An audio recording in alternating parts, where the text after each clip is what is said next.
네, 안녕하십니까. 국민의힘 나경원 의원입니다. 오늘 노동개혁 조금 더 붙어 쓰시라.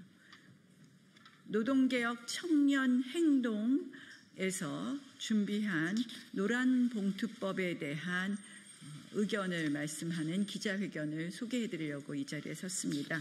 노동개혁 청년 행동은 4명의 공동대표가 구성이 되어 4명의 공동대표가 주도하고 있으며 청년들께서 직접 펀딩해서 여러 가지 조사를 진행하고 노란봉투법이 대한민국의 미래에 얼마나 해악이 될 수 있는지, 청년들의 일자리를 얼마나 뺏어갈 수 있는지 등에 대한 각종 말씀을 올리겠다고 하십니다. 저는 노란봉투법이 통과된다면 이것은 기업에게 옐로우 카드를 주는 정도가 아니라 레드 카드를 주는 것으로 사실상 기업을 대한민국에서 퇴장시키는 법이 될 거라고 봅니다. 이 노란봉투법에 대한 청년들의 생생한 우려를 들어주시면 감사하겠습니다.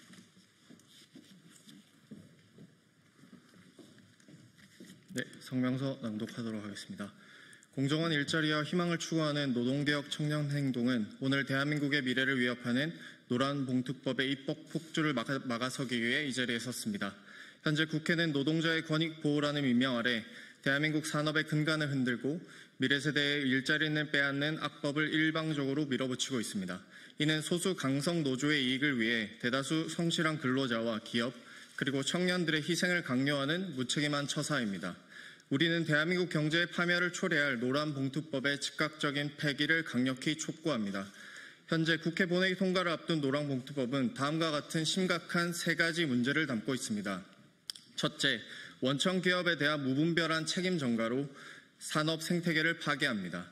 현재 개정안은 하청 근로자가 아무런 계약 관계가 없는 원청 기업을 상대로 직접 파업할 수 있도록 허용합니다. 이는 수많은 협력업체 노조들의 동시다발적 파업 유발을 초래하여 원하청 간의 신뢰와 협력 관계를 송두리째 무너뜨릴 것입니다. 더욱이 구조조정, 사업부 매각, 신기술 도입 등 기업의 생존과 직결된 경영상 판단까지 쟁의 대상으로 삼을 수 있게 해 기업의 전략적 의사결정을 원천적으로 봉쇄합니다. 지난 8월 7일 국민 1000명을 대상으로 진행한 여론조사에 따르면 국민의 71.1%가 이러한 원청 책임 확대가 일자리 감소로 이어질 것이라고 우려하고 있습니다. 이는 기업 활동 위축과 투자 감소, 생산기지 해외 이전으로 이어져 결국 수많은 중소협력업체와 근로자들이 일자리를 잃게 될 것이라는 현장의 불안감이 반영된 결과입니다. 둘째, 불법 파업에 면죄부를 주어 파업 만능주의를 조장하고 법치주의를 훼손합니다. 불법 파업으로 발생한 손해에 대해 기업이 조합원 개개인의 책임을 입증하도록 하고 법원이 임의로 손해배상 책임을 감면할 수 있도록 규정합니다. 이는 사실상 불법 행위에 대한 기업의 방어권을 무력화하고 공동불법행위 책임이라는 민법의 대원칙을 정면으로 부정하는 것입니다. 여론조사를 통해 확인한 국민의 66.4%가 불법 파업에 대한 책임 약화가 파업 남용으로 이어질 것이라고 경고하고 있습니다. 이는 산업 현장에서 법과 원칙 대신 힘의 논리가 지배하는 파업 만능주의를 확산시켜 대화와 타협의 노사관계를 불가능하게 만들고 대한민국을 상시적인 투쟁의 장으로 변질시킬 것입니다. 셋째, 청년과 미래 세대의 일자리를 근본적으로 위협합니다. 이 법안의 가장 큰 피해자는 이제 막 사회에 첫 발을 내디디려는 청년들과 미래 세대입니다. 기업의 투자와 성장이 멈춘 나라에서 양질의 일자리가 생겨날리 만무합니다.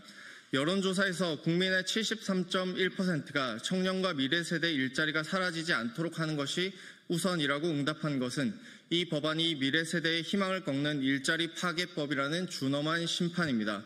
국민의 뜻은 명확합니다. 국민의 절대 다수는 이 법안의 전면 재검토 및 폐기 또는 독소 조항 수정을 요구하고 있습니다. 국회는 더 이상 소수 강성 노조의 청구서에 휘둘려 대한민국의 미래를 파탄내는 입법 독주를 멈춰야 합니다. 지금 필요한 것은 갈등을 조장하는 악법이 아니라 협력을 통해 상생할 수 있는 새로운 노사관계의 비전을 제시하는 것입니다. 노동개혁 청년행동은 국민과 함께 미래 세대를 위해 끝까지 싸울 것입니다. 국회는 국민의 목소리를 경청하여 노란봉투법을 즉각 폐기하고 해당 법안의 진짜 이해관계자들과 함께 사회적 대화와 합의에 나설 것을 다시 한번 강력히 촉구합니다. 감사합니다.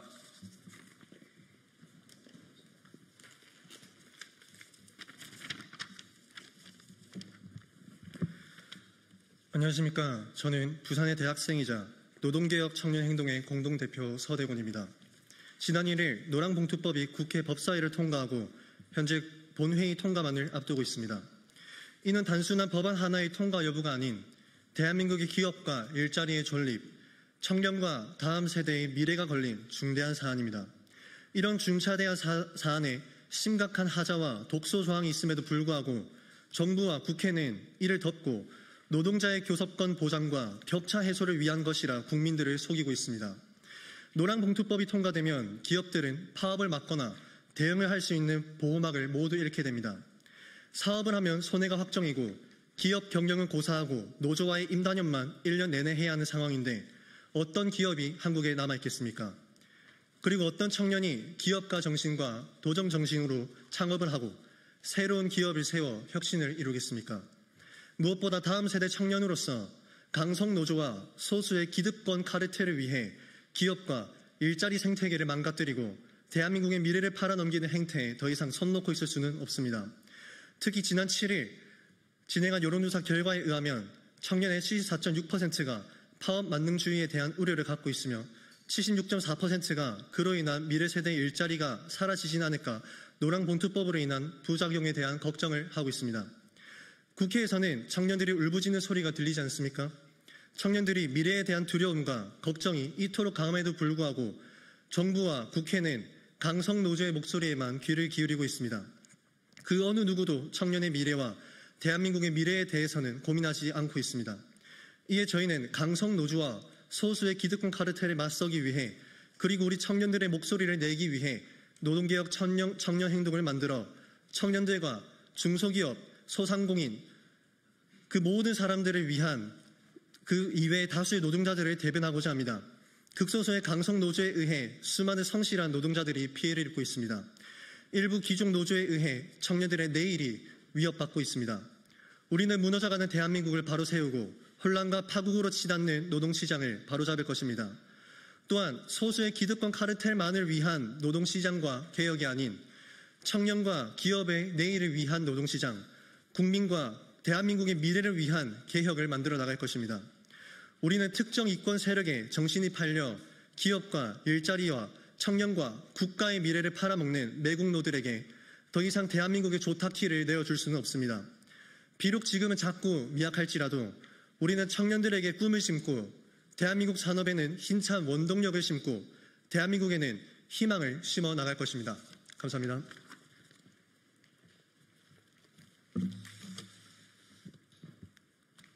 네, 국민 여러분 안녕하십니까. 노동개혁 청년행동 공동대표 김찬혁입니다. 저는 오늘 노란봉투법을 반대하고자 이 자리에 섰습니다. 그렇다면 왜 반대를 하느냐? 지극히 일반적인 청년들이라면 모두 반대할 것입니다. 노란봉투법의 직격탄을 맞는 대기업을 다니고 있기 때문도 아니고 대기업을 노려보는 청년도 아닙니다. 그런데 무슨 주제로 앞장을 서고 있느냐? 우리들의 희망의 사다리인 중소기업 경영마저 파괴시키는 법안이기에 어떻게든 막고자 절실함으로 이 자리에 섰습니다. 노란봉투법은 노조를 위한 법안이며 노조의 파업을 조장합니다. 근로일수의 불확실성을 증가시키고 파업으로 인한 피해는 고스란히 기업만이 책임지게 만드는 법안입니다. 이 사실들은 흔히 모두가 아시리라 믿습니다. 그런데 정말로 심각한 것은 그 아래에 있는 하청업체 및 중소기업들 또한 중첩된 피해를 입는다는 것이고 그 뜻은 꿈을 품는 우리 청년들의 생활에 직접적인 피해를 준다는 것입니다. 첫째, 대기업 파업으로 인하여 운송 업무 등이 중단될 경우 중소협력사는 납품 중단으로 생산을 멈출 수밖에 없습니다. 실제로 2023년 민노총 화물연대 파업 당시 현대자동차, 포스코 등은 자체 운송수단으로 대처를 했으나 그 여파로 중소기업 노동자들은 임시휴업, 무급휴직 등의 피해를 입었습니다. 열정을 다해 일을 하고 꿈과 생활을 위해 경력을 쌓는 청년의 시기에 노조의 무리한 요구로 불안정한 우리의 삶에 일을 하고 싶어도 할 수 없는 상황이 발생한 것입니다. 심지어 무리한 파업으로 인한 협상과 혜택은 고스란히 노조와 그 가족들에게만 돌아갑니다. 과연 이러한 파업과 노란봉투법이 전체 노동자를 위한 것이 맞습니까? 둘째, 청년 채용마저 감소합니다. 당연한 이야기입니다. 노란봉투법 통과로 인하여 불법 파업에 대한 손해배상 청구가 어렵게 되고 노조 파업 리스크를 감당할 수 없는 기업은 노사 불안정성 탓에 점점 더 위축되며 그 결과로 신규 채용을 축소하게 됩니다. 여기에 더하여 심리적인 부분에서까지 피해를 입게 됩니다. 왜냐? 노조 기득권들의 강요가 심해질 것이기 때문입니다. 노조의 위법 파업도 손해배상 면제가 되는 분위기 속에 신입사원에게 노조를 가입하라는 직간접적인 강요가 더 강해질 수밖에 없습니다. 불법 파업도 밥 먹듯 하는 사람들인데 가입 강요쯤은 누워서 떡 먹기이지 않겠습니까? 눈치 보기 바쁘고 적응해야 할 신입, 인턴, 계약직의 시기에 가입까지 강요받는 그런 상황이 유발된다면 이 법안이 진정으로 노동자 전체를 위한 법안이 맞습니까? 기업과 국가를 위한 법안이 맞습니까? 그저 강성 노조와 그 카르텔만을 위한 법안일 뿐입니다. 이렇게 산업 생태계를 붕괴할 뿐만 아니라 직간접적으로 수많은 노동자들과 경력을 쌓는 청년들의 사다리마저 파괴하고 근무 중 강요까지 남발하게 되는 노란봉투법을 강력하게 반대합니다. 감사합니다.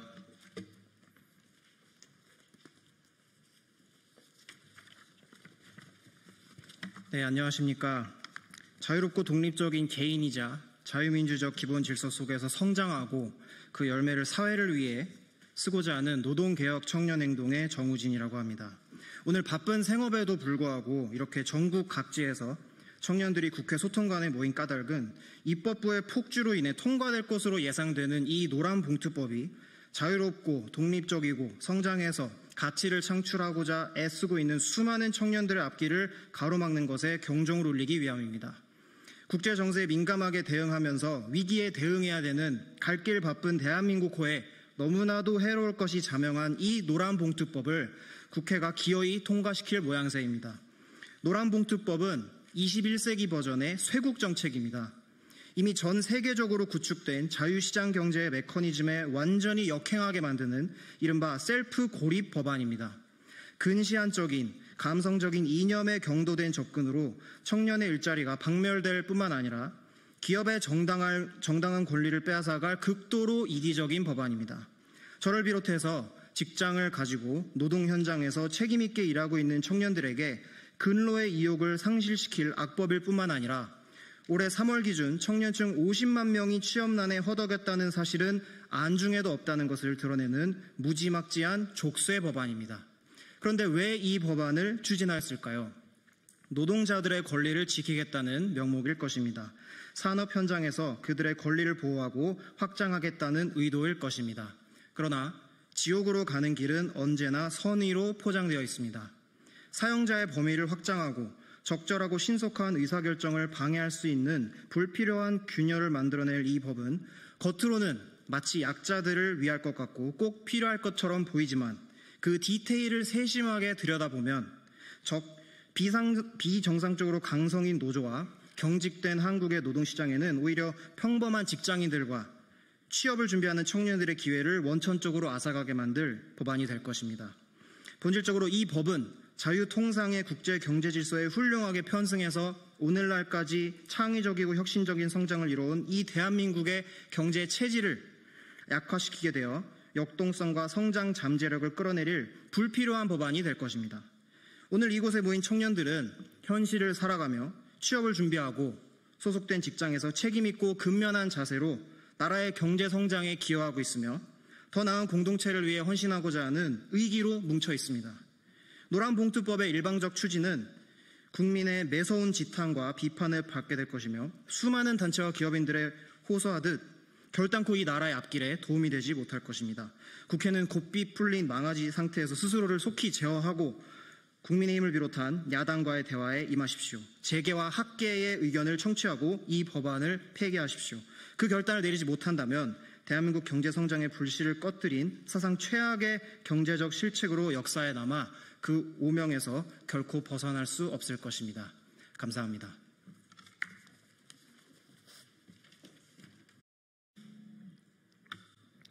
네, 진보당 국회의원 손소울입니다. 정당 현수막 인종 혐오 표현 규제 법안을 발의합니다. 거리를 걷다 보면 눈살을 찌푸리게 하는 현수막을 마주하게 됩니다. 모든 도덕 수업에서 해서는 안 된다고 가르치는 혐오 표현이 버젓이 거리에 걸려 있습니다. 신고를 해도 정당 현수막이니 어쩔 수 없다는 답이 돌아옵니다. 확인되지 않은 가짜뉴스, 인종과 국적에 대한 노골적인 혐오를 퍼뜨리는 이 문구들은 우리 사회의 도덕선과 신뢰를 무너뜨립니다. 거리를 다니며 이런 문구를 보고 자랄 아이들을 생각해 보십시오. 정당 현수막이 보장되는 이유는 민주주의를 실현하기 위한 정당 활동을 보장하기 위해서입니다. 하지만 그 보장이 혐오를 유포하고 민주주의에 해악을 끼치는 것까지 허용해서는 안 됩니다. 기계적 표현의 자유를 말하며 혐오를 방치하는 것은 사회에 독이 됩니다. 정당은 우리 사회의 민주주의를 작동시키고 국민께 공적 권한을 위임받기 위해 노력하는 결사체입니다.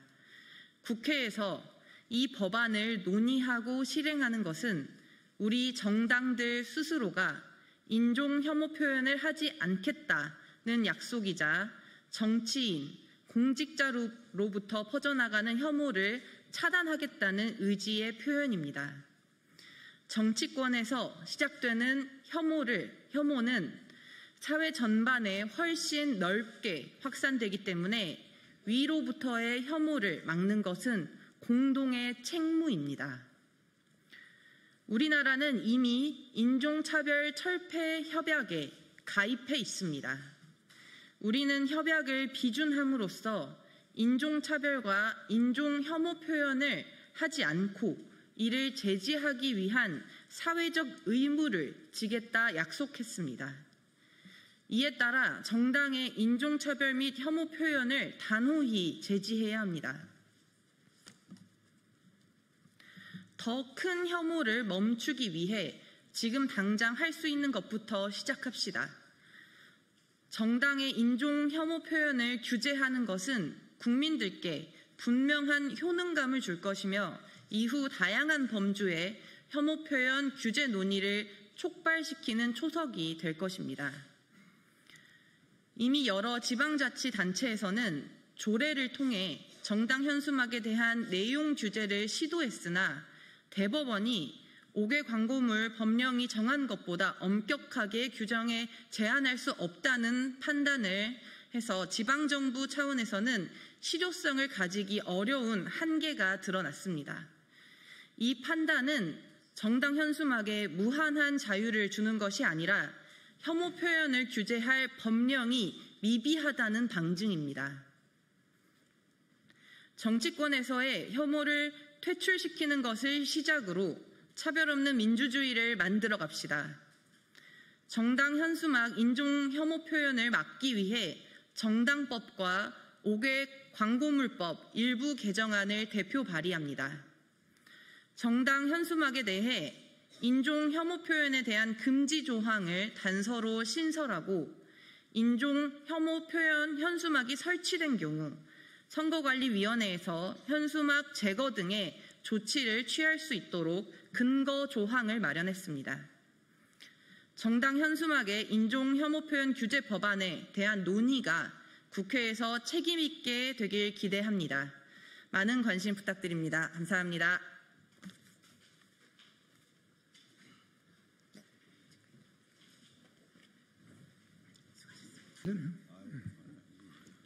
예, 저는 양천구 국회의원 이용순입니다.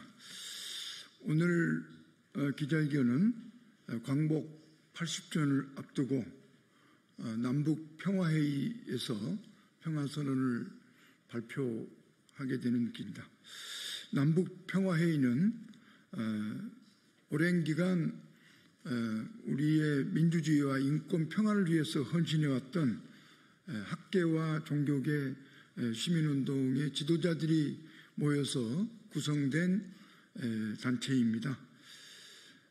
오늘 이 기자회견에는 남북평화회의의 상임대표를 맡고 있는 이해학 목사님, 또 김삼열 회장님, 윤경로 교수님, 도천수 회장님, 이한용 목사님 5분의 상임대표와 송창호 사무처장 6분이 참여를 하고 있습니다. 잘 아시다시피 1945년 저희가 광복이 된 지 올해 80주년입니다. 강대국의 개입에 의해서 남과 북이 분단되고 또 연이어서 한국 전쟁에 의해서 수많은 참상과 피해를 만든 한반도는 벌써 75년 적대적 대립의 이 분열상을 극복하지 못하고 있습니다. 아직도 광복 분단 80주년이 됐습니다만 남북은 적대적 두 국가 체제를 바꾸지 못하는 이 현실을 바라보면서 새로운 80주년을 내다보는 광복 80주년 평화선언을 오늘 준비한 것 같습니다. 그러면 앞으로 순서는 우리 이해학 목사님께서 이에 대한 발언을 하시고 김삼열, 윤경로 대표께서 성명서를 낭독하는 순으로 진행하도록 하겠습니다. 그러면 이해학 목사님께 순서를 넘기겠습니다.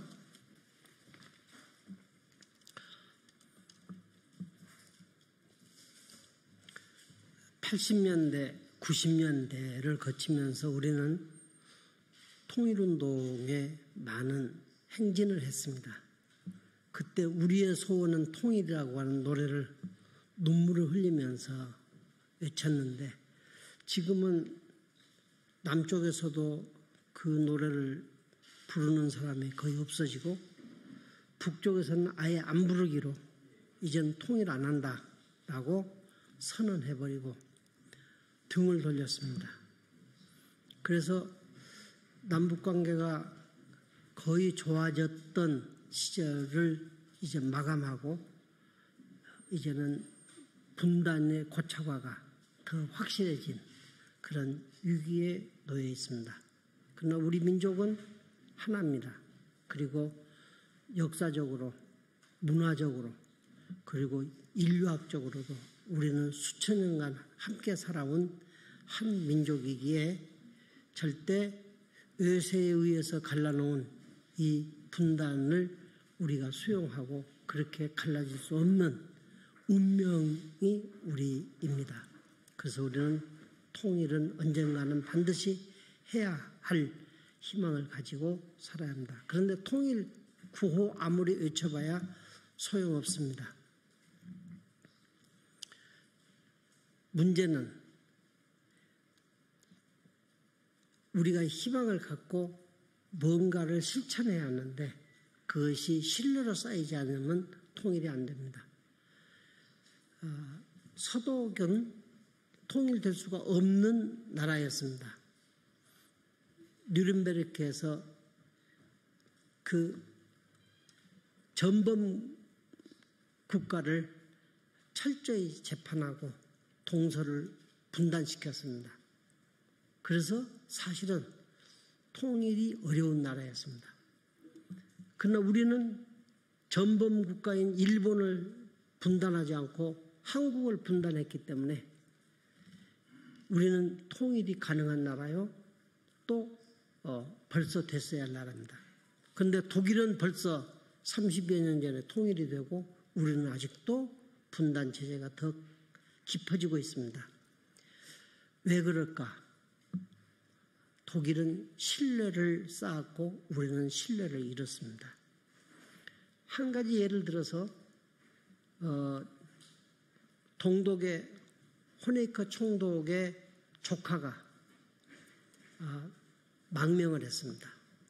동독은 지옥 같은 나라다. 살 수 없다. 기자회견을 하겠다. 기자들을 불러달라 하고 망명을 했는데 서독에서는 그를 공개하지 않고 너의 작은아버지는 얼마나 훌륭한 애국가인지 모른다 하고 설득하고, 그리고서는 동독에 연락을 해서 이 문제를 어떻게 처리할까 하고 상의했습니다. 우리도 90년에 남북 기본합의서가 있습니다. 독일도 기본합의서가 있는데 그 기본합의서 맨 마지막에 누구든지 체제를 좋아하는 체제로 가고 싶은 사람은 보내주는 걸로 하자라고 하는 부칙이 하나 달려 있었는데, 그것을 살려서 이 동독 아가씨를 서독으로 이주시키는 걸로 합의를 하고, 그래서 여권을 내주고, 그리고 서독에 와서 기차에서 만난 사랑하는 애인을 만났습니다. 그때 호네이커가 한 얘기입니다. 사랑하는 사람은 하나가 돼야 한다. 유명한 말입니다. 이렇게 이 서로 체제가 다른 나라에서 상대의 약점을 찌르고, 그리고 단점을 공개하고, 그래서 체제 경쟁을 하는 게 아니라 상대의 약점을 덮어주고, 그리고 이 아픔을 같이 공유해 주는 것, 이것이 신뢰를 쌓는 길입니다. 우리는 정반대로 그 신뢰를 잃어가는 일만 해왔습니다. 그래서 지금 우리도 이제는 통일하자라는 구호가 중요한 게 아니라 신뢰를 쌓는 일을 해야 한다. 저는 신뢰를 쌓는 행동을 남쪽에서 구체적으로 어떻게 해야 하는가, 예를 들어서 천안함 문제에 대한 재조사를 한다든가, 또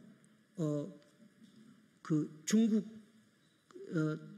있는 북한 그 음식점 종업원들을 납치해온 것, 이런 것도 구정권에서 한 무리한 체제 경쟁에서 빚어진 일입니다.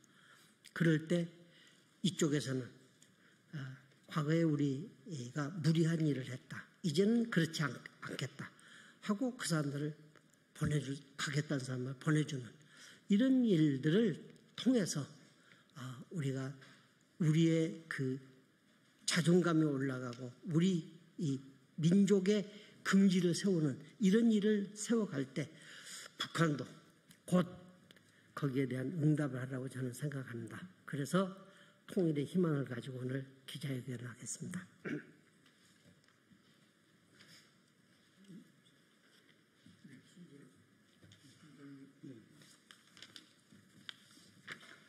네, 광복 80주년 평화선언을 낭독해 올리겠습니다. 올해는 일제 치하로부터 광복된 지 80주년이 되는 해입니다. 그러나 1945년 8월 15일 광복은 강대국들의 참전과 개입으로 신탄 통치가 제기되면서 1948년 8월 15일 남에서는 대한민국 정부가 수립되고 48년 9월 9일 북에서는 조선민주주의 인민공화국이 수립되었습니다. 이어서 한반도에는 1950년 6월 25일 전쟁이 일어나고 전대미문의 희생을 치르면서 1953년 7월 29일 휴전이 되어 아직도 세계 유일의 분단국가로 남아있습니다. 결국 8.15 광복은 미완성의 광복이요 반쪽짜리 광복이 되고 말았습니다.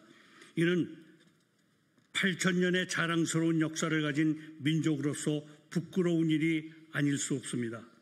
광복 80주년을 맞이하여 우리 민족이 해결해야 할 절대절명의 과제는 첫째도 둘째도 남북의 평화통일입니다. 지금 남북 정세는 먼저 남북의 긴장과 대립을 완화시키고 신뢰관계를 회복하면서 대화와 협력을 추진하여 평화로 나아갈 것을 안팎으로 요구받고 있습니다.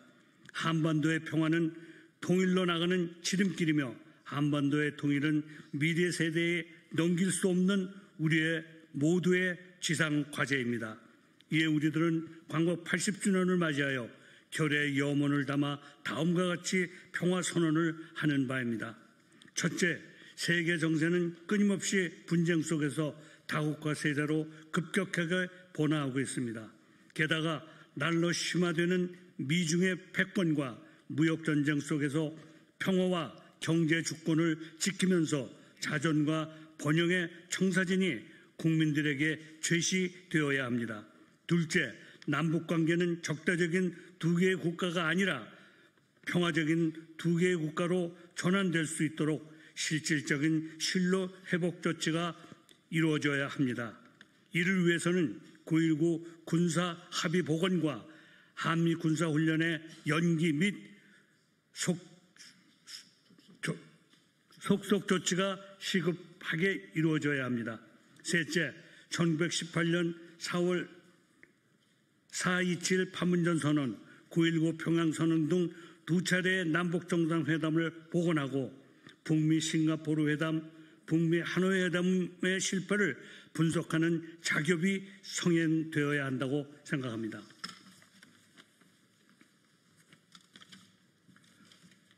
또한 당시와는 달라진 한반도의 주 객관적인 조건의 변화에 대한 통찰이 이루어져야 하고 이에 근거한 평화 전략이 제시되어야 합니다. 넷째, 북미 대화를 촉구하고 지원하면서 동시에 남북 대화와 협력의 길을 열어 나가야 합니다. 이를 위해서는 유엔과 미국의 대북 제재 속에서도 남북이 교류하고 협력할 수 있는 방법을 적극적으로 모색해 나가야 합니다. 다섯째, 지속 가능한 남북 관계를 위하여 우리부터 이에 맞는 선행 조치를 강구해 나가야 합니다. 7.4 남북 공동성명에서부터 지난 시기 남북의 정상이 합의한 성명과 선언을 국회에서 일괄적으로 비준하는 것이 필요합니다. 이를 위해서는 남북 대화 이상으로 남남 대화를 통해 국민적 공감대 형성과 확대가 또한 이루어져야 하겠습니다. 여섯째, 싸우지도 않고 이기지도 않는 공전 공영의 새로운 길을 모색해야 할 수 있기를 바랍니다.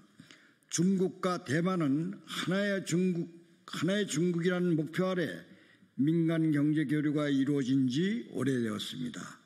정치 군사적 대화와 합의가 이루어지지 않는 상황 속에서도 인도적 경제 교류와 협력이 가능하고 추진되는 것이 평화를 앞당기는 우회로임을 인식해야 합니다.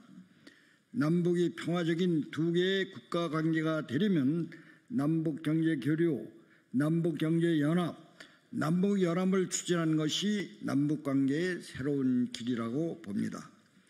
대한민국은 분단국의 당사자입니다. 따라서 한국 전쟁의 종전 협정 국가인 북과 미국과 중국의 당당하게 정정협정을 평화협정으로 평화협정 체결로 전환할 것을 강력하게 촉구합니다. 전 세계가 주목하는 K민주주의의 도도한 흐름은 한반도의 평화를 통해서 완성될 수 있습니다. 빛의 혁명의 원동력이었던 국민주권은 이제 평화주권으로 발전하여 한반도의 평화를 이룩하고 동아시아의 평화, 더 나아가 전 세계의 평화를 도모하는 새로운 원동력이 될 것으로 확신합니다. 감사합니다. 예, 이것으로 기자회견을 마치겠습니다. 예, 감사합니다. 예, 감사합니다.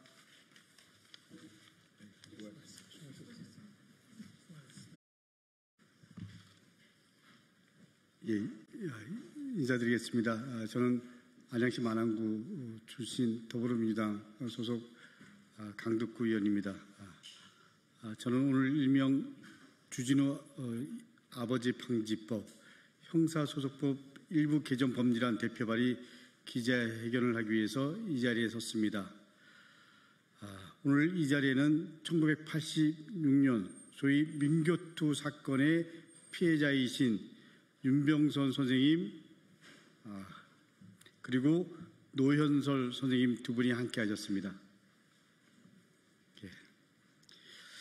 민교투 사건은 전두환 정권이 교사 모임인 민주교육쟁취투쟁위원회를 이적단체로 조작한 사건입니다. 이 과정에서 서울대 사범대 출신 교사들을 포함한 6명이 국가보안법 위반 혐의로 구속 기소됐고 이 중 5명은 유죄 판결을 받아서 실형을 살았습니다. 그리고 37년이 지난 23년 서울중앙지방법원은 이 사건이 공안 조작이었다라는 사실을 인정해서 전원 무죄를 선고했습니다. 잘못된 수사였음을 국가가 인정한 것입니다. 당시 이 사건을 맡았던 검사 중 한 명이 바로 국민의힘 주진우 의원의 아버지 주대경 검사였습니다. 수사 과정에서 불법 고문, 영장 없는 압수수색, 강압적 자백 유도 등 심각한 인권 침해가 자행됐습니다. 공안검사들이 젊은 교사들을 간첩으로 몰아서 그들의 인생을 짓밟은 것입니다. 억울하게 고통받은 교사들에게 그들은 지금껏 사과 한마디 없습니다. 오히려 적반하장으로 본인들의 잘못은 없는 것처럼 말합니다. 주진우 의원 역시 아버지의 잘못에 대해서 여전히 변명으로 일관하고 있습니다. 주대경 검사와 관련해서 주진우 의원은 이렇게 얘기합니다. 아버지가 고문 검사라는 민주당의 주장은 사실과 다르다. 언론 보도에 따르면 경찰에서 고문행위가 있었고 부친은 그 사건을 받아서 처리한 검사들 중 한 명일 뿐이라고 밝혔습니다. 주진우 의원에게 묻겠습니다. 피해자의 목소리를 들어봤습니다. 피해자의 목소리가 들리지 않습니까? 민교토 사건 피해자들은 국가가 인정한 피해자들입니다. 그런데도 주진우 의원은 국가의 판결마저 무시하시는 겁니까? 결코 용납할 수 없습니다. 그래서 저는 형사소송법 일부 개정 법률안을 대표 발의했습니다. 국가 공권력에 의한 살인, 고문 등 국가폭력을 자행해서 국민의 기본권을 침해한 범죄에 대해서는 공소시효를 없애겠습니다. 국가 공권력에 의한 인권 침해 행위는 끝까지 그리고 반드시 처벌하겠습니다. 처벌해야 됩니다. 군사 독재 정권 시절 국가 공권력에 의한 인권 침해 행위가 빈번했습니다. 그러나 공소시효 경과를 이유로 인권 침해 범죄를 처벌할 수 없었습니다. 국가가 범죄를 묵인하고 어떻게 보면 승인한 셈입니다. 공권력의 정당성과 도덕성을 심각하게 훼손했습니다. 그 대표적인 사례가 주진우 의원 아버지 주대경 공안검사입니다. 제대로 된 처벌이 없으니 잘못에 대한 부끄러움을 모릅니다. 공안검사는 떳떳하게 살고 아들은 정치검찰이 됐습니다. 아버지는 전두환 정권에 부역했고 아들은 내란 속의 핵심 측근이 됐습니다. 대를 이어 대한민국을 무너뜨리는 주대경 검사 부자의 모습은 대한민국의 서글픈 현실이고 어떻게 보면 자상입니다. 대한민국 국민의 이름으로 주진우 의원에게 공고합니다. 손바닥으로 하늘을 가리지 마십시오. 그 당시 고문을 행한 것은 다른 사람이었겠지만 실질적으로 이를 종합한 사람은 바로 주진우 의원 아버지 주대경 검사라는 피해자의 증언이 있습니다. 지금 이 자리에 나와 계신 분들은 주대경 검사의 잘못으로 인생을 송두리째 부정당하신 분들입니다. 주진우 의원 부끄럽지 않습니까? 끝까지 변명으로 일관하는 그 모습 참 구차합니다. 같은 국회의원으로 부끄럽습니다. 당신의 변명은 대한민국 현대사를 왜곡하고 부정하는 것입니다. 주진우 의원은 공인으로서 최소한의 모습이라도 보여주십시오. 아버지를 대신해서 지금이라도 진심 어린 사죄를 국민께 그리고 당사자께 하는 것이 왜곡된 역사, 잘못된 역사를 되돌리는 겁니다. 주진우 의원의 진심 어린 사과를 다시 한번 촉구합니다. 이어서 우리 윤병선 선생님 말씀을 들어보도록 하겠습니다.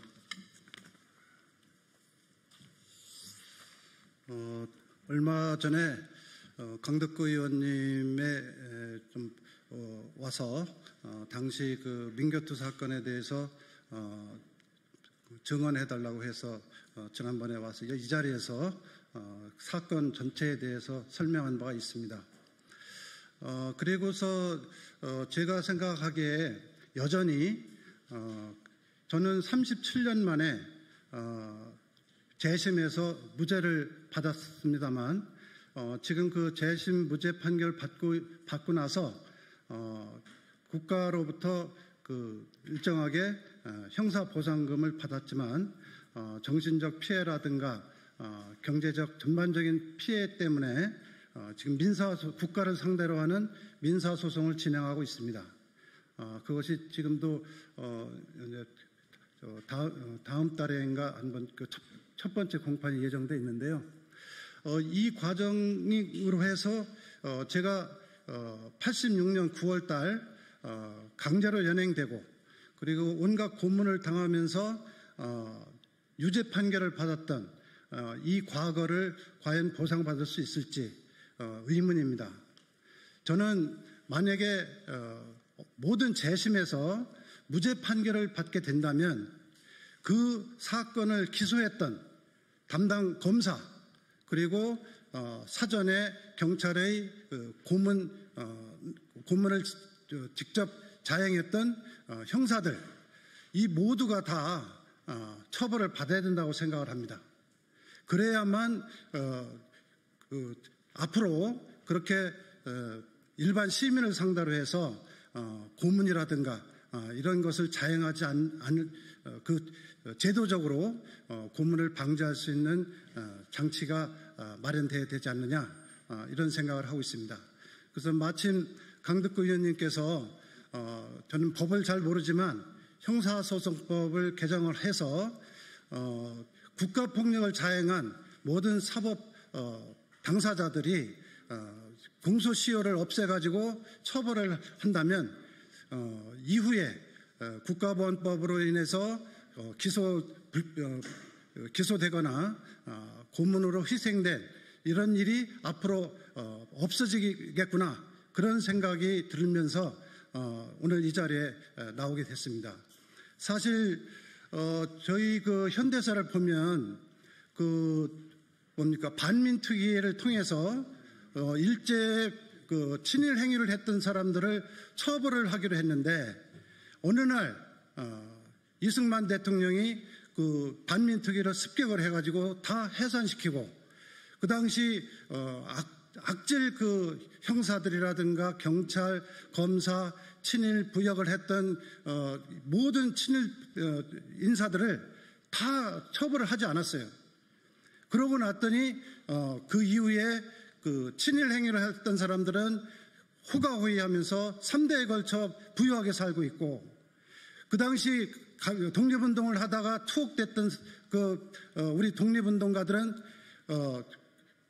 투옥되거나 죽거나 그리고 그 자녀들은 교육도 못 받고 어렵게 살아가고 엊그제 MBC 스트레이트를 봤습니다. 그 당시 그 반민특위 위원장의 아드님이신 김정육 선생님 얼마나 고생을 많이 했습니까? 어디를 가더라도 그 빨갱이 소리 들으면서 진짜 3대에 걸쳐서 고생을 하지 않았습니까? 그렇다면은 군부독재 시절에 무고한 시민들을 국가보안법 그리고 고문 이런 걸 통해서 잡아 들어다가 감옥살이 시켰던 당사자들은 공소시효 없애가지고 지금이라도 법정에 세워서 처벌을 받아야 된다고 생각합니다. 그래서 지금 친일 청산도 문제고 그리고 군부독재 시절에 있었던 온갖 공안 사건들 그 책임자들은 공소시효를 없애서 처벌해야 된다고 생각을 합니다. 제가 얼마 전에 그 망국전쟁이라고 하는 영화를 봤습니다. 그 망국전쟁에서는 그 이승만 대통령이 얼마나 나쁜 짓을 했는지 확인하게 됐고 그 중에 가장 큰 문제가 반민특위를 경찰을 동원해서 해산시켰던 겁니다. 그래서 민족정기가 완전히 무너지고 지금까지 이어져 왔다고 생각합니다. 그래서 친일파를 청산하고 군부독재 시절에 그 공안 검사라든가 사법 형사들 이들이 공소시효 없이 처벌을 해야만 앞으로 무고한 시민들이 고문을 당하거나 사법 처리를 받는 것을 막을 수 있다고 생각합니다. 네, 고맙습니다. 예, 감사합니다. 우리 또 한 분 선생님이 이 자리에 함께 하셨습니다. 노현솔 선생님의 소회를 듣도록 하겠습니다. 제가 과거의 그 기억들을 이제 잊고자 했는데, 근데 제 개인적으로 이렇게 그냥 묻어보고 기억을 지울 수 있는 그런 일이 아니라고 생각합니다. 그래서 이제 우리 강덕구 의원님께서 이 새로운 이 법을 발의를 한다고 하셨는데, 저는 이 적극 이 저희 취지와 적극 부합이 되고, 그리고 특히 더 중요한 것은 우리의 그 미래, 이 미래의 이 국제적인 그 규모의 그러한 그 발전을 위해서는 반드시 이건 정리가 돼야 되고, 그리고 새롭게 조정이 돼야 된다, 이런 의미에서 간단하게 말씀드리겠습니다.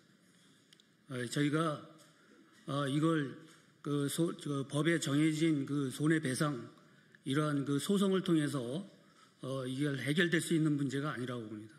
이거는, 그리고 또 저희 그 어떤 보복 심리나 이런 데서 나오는 문제가 아니라, 이거는 국제적인 어떤 그 합의, 인간 발전의 국제적인 그런 어떤 그러한 그 고뇌 속에서 나온 그러한 그 흐름에 부합하는 일이라고 생각을 합니다.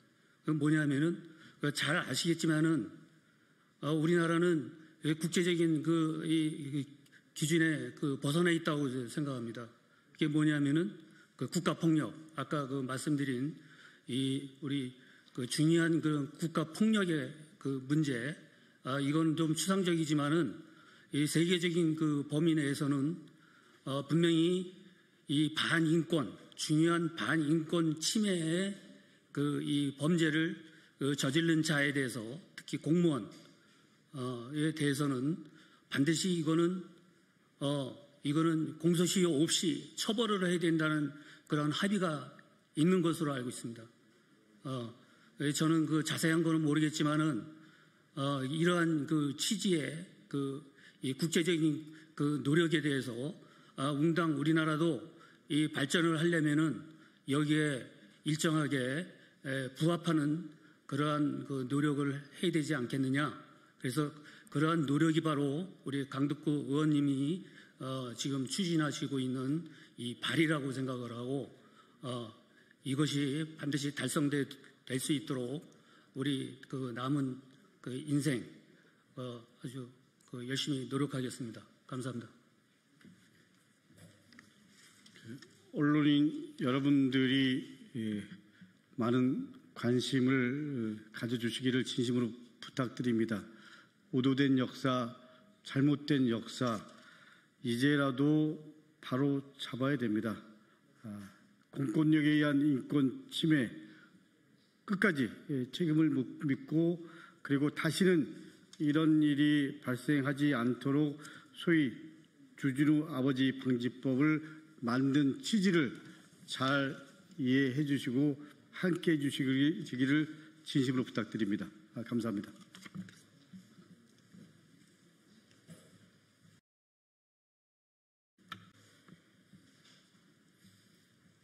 예, 시작하겠습니다. 진보당 수석 대변인 홍성규입니다. 두 가지 말씀드리겠습니다. 첫 번째입니다.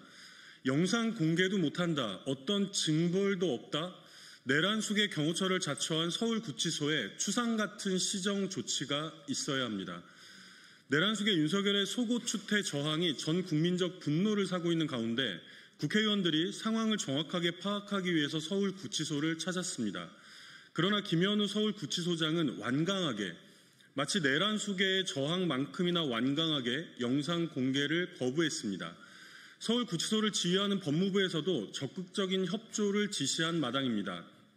심지어 윤석열의 변호인조차 공개를 요구하지 않았습니까? 한남동에서 사라진 줄 알았던 내란숙의 사설 경호처가 이번에는 서울구치소에서 다시 등장했습니다.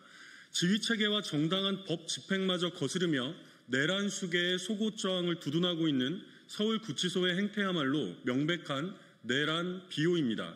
강제 집행에도 집행 거부에 따른 처벌에도 모두 다 선례가 없다는 궁색하기 짝이 없는 변명만을 늘어놓았다고 합니다.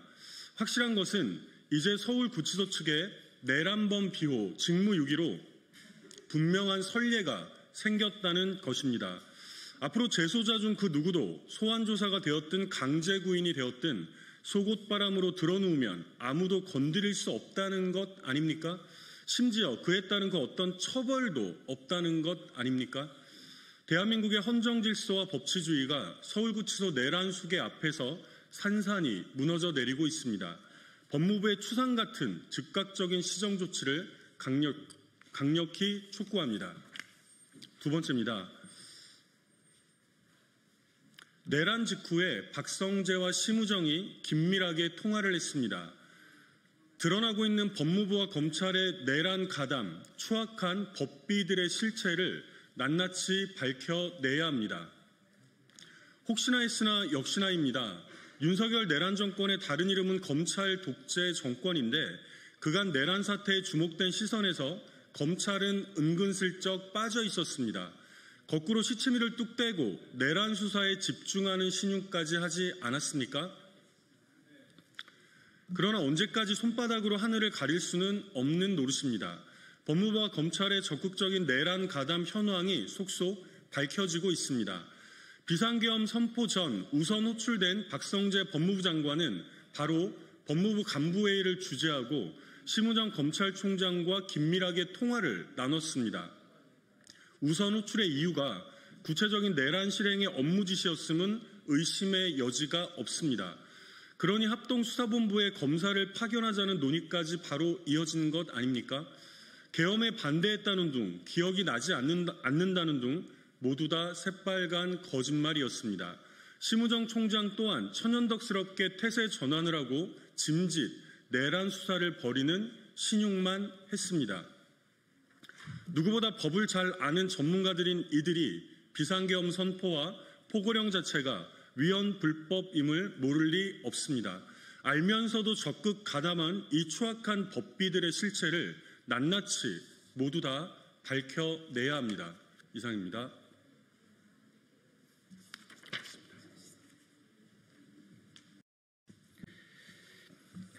네, 더불어민주당 원내대변인 김현정입니다. 브리핑하겠습니다. 비리 종합 선물 세트 끝판왕 김건희 반드시 구속되어야 합니다. 윤석열 국정의 축은 김건희 방탄이었음이 명백히 드러났습니다.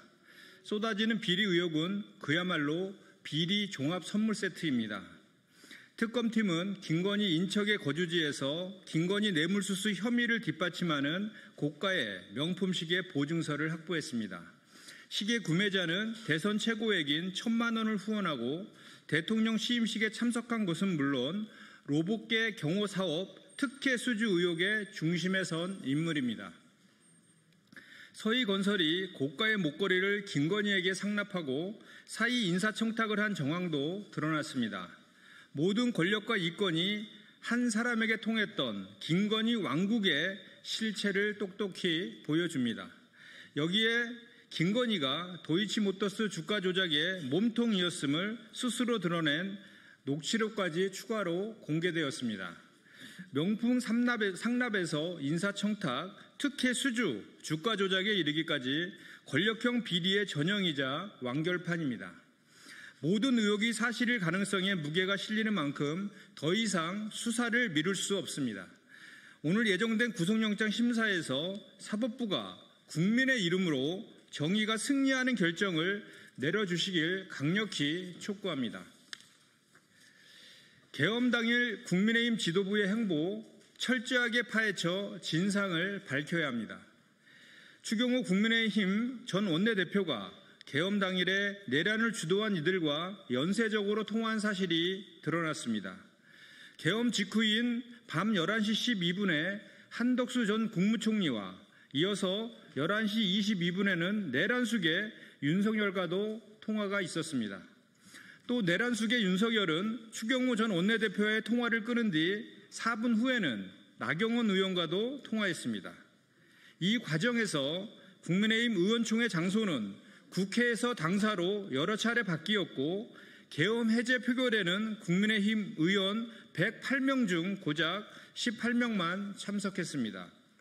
추경호 전 원내대표는 최소 내란 방조, 최대 내란 공범의 혐의를 받고 있는 한덕수 전 총리와 7분이나 통화한 이유가 무엇입니까? 내란 수계 보호와 책임 회피를 일삼더니 계엄 상황을 들으려 전화에 따른 비루한 변명을 믿으란 말입니까? 국민의힘은 당시 원내 지도부가 내란 진압을 가로막고 내란의 장기화를 획책한 것 아니냐는 국민의 질타에 답을 하십시오. 특검은 국민의힘 지도부와 내란 주범들이 잇따라 통화한 이유를 명명백백히 밝히고 국민의힘이 계엄 해제 표결을 조직적으로 방해하며 내란 연장을 기도한 내란 세력이었는지를 국민 앞에 한 점 의혹 없이 보고해야 할 것입니다. 이상입니다. 네, 저는 더불어민주당 정무위 소속 평택시병 국회의원 김현정입니다. 지금부터 빅데이터 및 인공지능 시대 정보주체 권리보호를 위한 개인정보보호법 개정안 발의 국회 기자회견을 시작하겠습니다. 오늘 기자회견은 저를 포함한 김문수, 박정현, 박홍배 의원님과 민주사회를 위한 변호사 모임 디지털정보위원회 그리고 진보네트워크센터 정보인권연구소 참여연대가 공동으로 주최하였습니다. 먼저 오늘 기자회견에 참석하신 분들을 소개해드리겠습니다. 더불어민주당 김문수 의원님 오셨습니다. 진보네트워크 오병일 대표님 오셨습니다. 네. 진보네트워크 정선호 활동가님 오셨습니다. 이현담 활동가님 오셨습니다. 민주사회를 위한 변호사 모임 디지털정보위원회 김병욱 의원님 오셨습니다. 참여연대 공익법센터 허진민 소장님 오셨습니다. 참여연대 이지은 선임 간사님 오셨습니다. 참여연대 소속이자 로스쿨 재학생이신 김선민님과 안웅준님도 함께해 주셨습니다. 네, 감사합니다. 네, 최근 빅데이터와 인공지능 기술은 상상할 수 없을 만큼 빠르게 발전하고 있습니다. 이제 우리의 위치, 취향, 행동, 패턴까지 실시간으로 수집되고 분석되어서 나라는 사람이 데이터화되는 시대가 열렸습니다.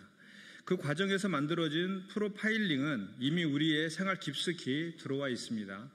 하지만 놀랍게도 현행 개인정보보호법에는 프로파일링이 무엇인지조차 정의되어 있지 않습니다. 또한 개인정보가 어디서 어떻게 누구에 의해 활용되는지조차 충분히 알기 어려운 것이 현실입니다. 이런 공백을 메우는 것이 바로 이번 개정안의 핵심입니다. 오늘 저를 포함한 13분의 의원님들과 함께 발의하는 개인정보보호법 일부 개정 법률안은 프로파일링 개념 정의를 신설하고 동의 없이 수집 이용되는 경우에도 정부 주체에게 반드시 고지하며 처리 과정과 프로파일링 여부까지 국민이 직접 열람할 수 있도록 하는 내용을 핵심적으로 담고 있습니다. 이 법안이 통과된다면 AI 시대에도 국민의 정보 인권과 자기정보 통제권을 지킬 수 있는 튼튼한 법적 기반이 마련될 것입니다. 오늘 함께해 주신 시민단체와 전문가 여러분께 진심으로 감사드리고 법안 통과까지 끝까지 책임지고 노력하겠습니다. 감사합니다. 그럼 지금부터 참석하신 분들의 발언을 이어가도록 하겠습니다. 먼저 공동 발의해 주신 김문수 의원님 발언이 있겠습니다. 네, 안녕하십니까. 더불어민주당 순천갑 김문수 의원입니다. 저희들이 수많은 개인정보 동의를 어쩔 수 없이 오늘 또 하고 왔습니다. 사실은 핸드폰에. 근데 이 저의 정보가 어디에 어떻게 쓰이는지 도대체 알 수 없는 상황이고 더군다나 4차 산업혁명 AI 디지털 시대에는 더 강화될 것이라고 봅니다. 그래서 이쯤에 이런 개인정보 보호 또 개인정보 처리가 어떻게 되는지에 대해서 확인할 수 있는 이 법 개정을 하는 것에 아주 중요한 시점이라고 보고 저도 공동 발의를 했기 때문에 오늘 이 자리에 왔습니다. 이 법 개정안을 통과시키는 데 적극적으로 활동하도록 하겠습니다. 감사합니다.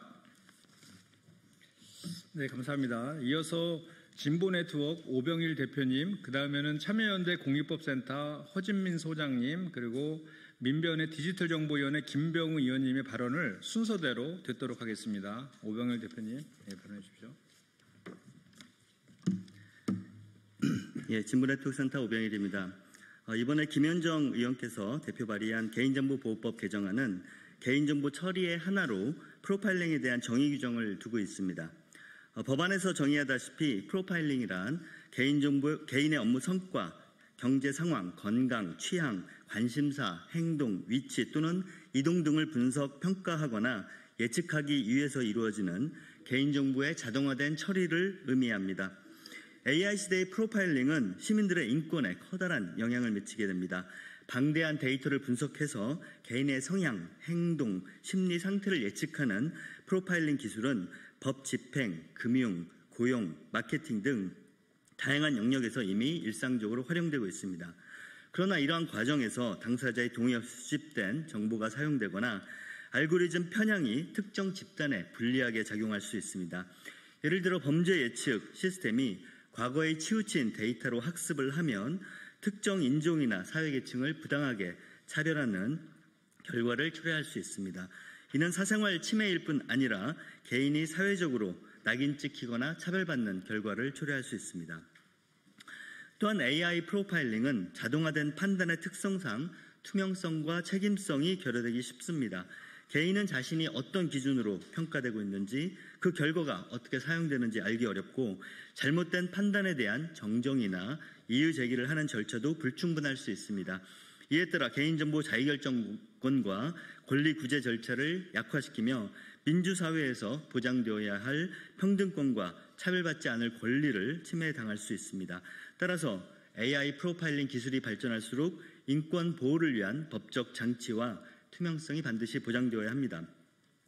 물론 프로파일링은 개인정보 처리의 하나로서 개인정보 처리와 관련된 정보 주체의 권리가 프로파일링에 대해서도 보호되어야 하는 것은 당연합니다. 그러나 최근 개인정보보호법의 해석을 왜곡하여 정보 주체의 권리를 축소하려는 시도가 이루어지고 있기 때문에 이번 개정안에서 프로파일링에 대한 정의를 둠과 동시에 개인정보 처리에 프로파일링이 포함된다는 것을 명확하게 한 것은 바람직하다고 생각을 합니다.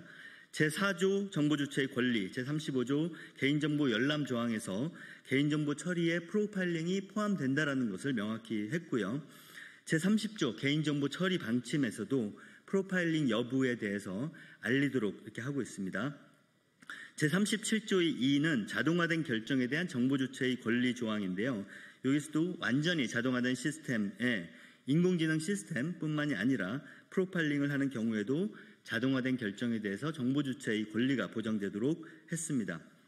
국회는 김현정 의원안을 조속히 통과하여 AI 시대의 정보 주체의 권리가 두텁게 보호될 수 있도록 노력해 주실 것을 요청드립니다. 개인정보보호위원회 역시 김현정 의원안의 국회 통과에 협조하고 향후 제대로 집행될 수 있도록 노력해 주실 것을 당부드립니다. 감사합니다.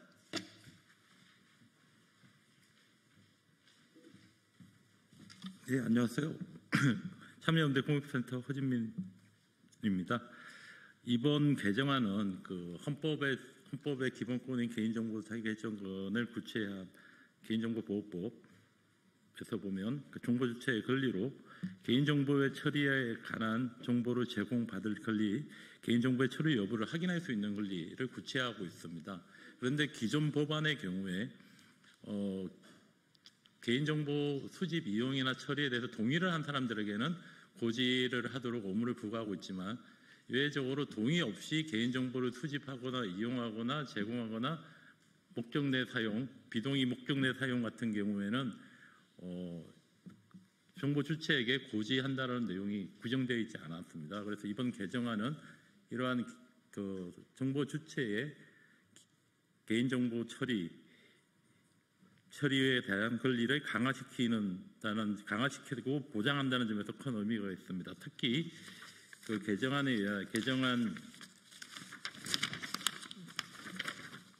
20조의 경우에 정보 주체 이외로부터 수집한 개인정보 수집 출처 통지 조항을 약간 수정을 했는데, 예전의 경우에는 정보 주체가 이 요구를 하게 되면 그 통지를 하도록 되어 있는데, 사실 이게 정보 주체가 상당히 알기 어려운 수집 루트이기 때문에 이게 대해서 정보 주체 요구와 상관없이 통지하도록 규정을 함으로써 기본권을 강화시키고 보장하고 있다는 점에서 이번 개정안이 갖는 의미가 있다고 생각이 됩니다. 이상입니다.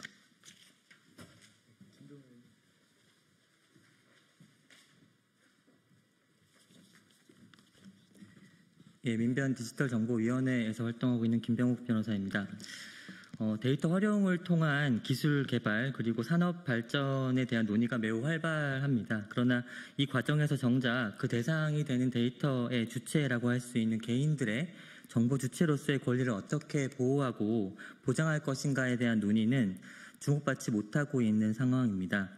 이로 인해 자신의 정보가 언제 누구에게 어느 범위까지 알려지고 이용되도록 할 것인가를 정보 주체 스스로 결정할 수 있다라고 하는 개인정보 자기결정권의 취지는 사실상 퇴색되고 형해화되고 있는 현실이라고 할 수 있습니다.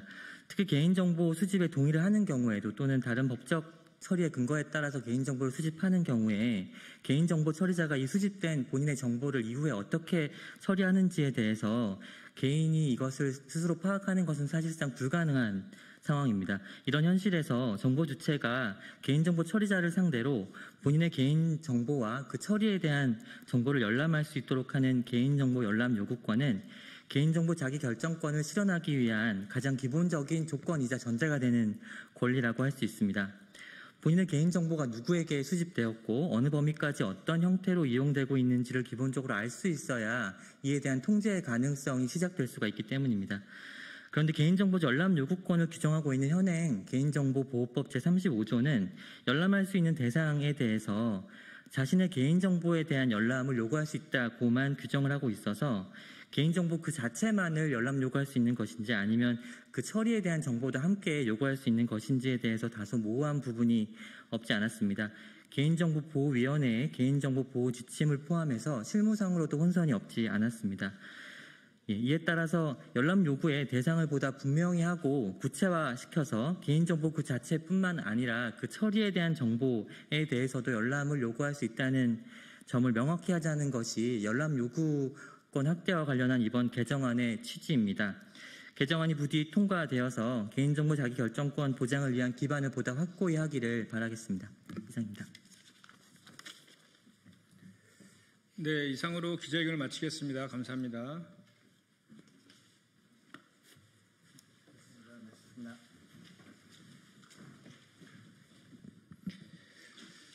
네, 안녕하십니까. 저는 정무위 소속 더불어민주당 대협력위원장 원내대변인 국회의원 김현정입니다. 오늘은 본회의 심사를 앞둔 노동조합법 2조 3조 개정안 이른바 노란봉투법의 입법을 촉구하는 현장 노동자들의 목소리를 전달하기 위해서 이 자리에 섰습니다. 특히 오늘 이 자리에는 금융과 공공, 민간 부분 곳곳에서 일하는 콜센터 노동자들이 함께 해주셨습니다. 콜센터 노동 현장이야말로 노란봉투법의 의미와 필요성을 가장 생생하게 보여준다고 생각합니다. 현재 콜센터 노동 현장은 원청의 한청, 하청의 하청 등 진짜 사장이 누구인지 알 수 없는 구조로 가득 차 있습니다. 그러다 보니 위험한 일, 굳은 일은 떠넘기기 일쑤이고 억울하게 해고당하는 일이 다반사입니다. 노란봉투법은 바로 이러한 노동 현장의 모순을 없애고 공정한 노사관계를 정립해서 노사가 힘을 모아 상생의 길을 찾는 법입니다. 이미 과거 국회부터 충분한 숙기가 있었음에도 윤석열 정부가 2차례나 거부권을 행사하면서 지연시켰습니다. 이제라도 땀 흘려 일하는 사람이 정당한 대가를 받고 일하러 나간 곳에서 죽지 않을 권리를 보장하는 사회를 만들어야 합니다. 앞으로도 노동자들의 노동권이 보장되는 사회를 위해서 최선을 다하겠다라는 말씀드립니다. 그럼 오늘 기자회견에 함께해 주신 노동자 여러분들을 소개해 드리겠습니다. 김근영 공공운수노조 국민건강보험 고객센터 지부장님 참석하셨습니다. 최윤희 서비스연맹 SH공사 콜센터 지회장님 참석하셨습니다. 김현주 공공운수노조 든든한 콜센터 지부장님 참석하셨습니다. 박은영 사무금노조 라이나 손해보험 콜센터 지부장님 참석하셨습니다. 남미경 서비스 일반노조 부위원장님 참석하셨습니다. 김윤숙 서비스 일반노조 한국장학재단 지회장님 참석하셨습니다. 유주환 TCS 지부장님 참석하셨습니다. 이선명 국민권익위 공무직분회 분회장님 참석하셨습니다. 김호세아 민주노총 국장님 함께하고 계십니다. 네, 그럼 오늘 현장 발언은 우리 김근영 지부장님, 그리고 최윤희 지회장님, 그리고 김현주 지부장님, 박은영 지부장님 순으로 하도록 하겠습니다. 먼저 김근영 지부장님 발언해 주십시오. 네, 방금 소개받은 민주노총 공공운수노조 국민건강보험 고객센터 지부장 김금영입니다. 대한민국은 이미 비정규직 1000만 시대에 들어섰습니다. 정치인들은 노동약자 보호를 외치고 정책 자료에는 상생과 포용이 넘쳐납니다. 그러나 비정규직 노동자가 단결에 권리를 주장하는 순간 제도와 구조는 벽이 되어 가로막고 있습니다. 그 벽의 핵심에는 노조법 2조, 3조의 구조적 결함이 있었습니다. 사용자 개념이 협소하게 정의되어 원청은 책임을 회피했고 간접고용 노동자는 법 앞에서 사용자 없는 노동자로 방치되었습니다.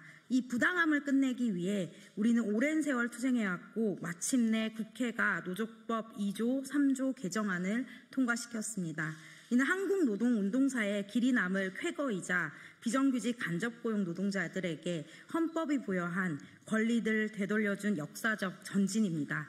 이 법은 노동자의 생존권과 평등권을 보완하고 헌법이 약속한 노동 3권을 실질적으로 보장하는 초석이 될 것입니다. 그러나 법 통과가 끝이 아닙니다. 이제는 그 취지를 온전히 살려 후속 제도와 정책으로 완성해야 합니다. 노동자가 법의 문 앞에서 또다시 발이 묶이지 않도록 행정, 사법, 현장에서 신속하고 일관된 적용이 필요합니다. 원청 책임을 회피하는 위탁, 도급 구조를 전면 재검토하고 사용자 책임을 명확히 하는 집행체제를 갖춰야 합니다. 건강보험 고객센터 상담사들의 현실이 이 과제가 왜 시급한지를 보여줍니다. 우리는 19년째 최저임금 수준의 임금을 받으며 불투명한 도급구조 속에서 인건비 체계조차 알 수 없는 현실에 갇혀 있습니다. 인센티브란 이름으로 감시와 경쟁이 강화되었고 도급비 인상은 어렵다면서 계산 방식은 공개하지 않습니다.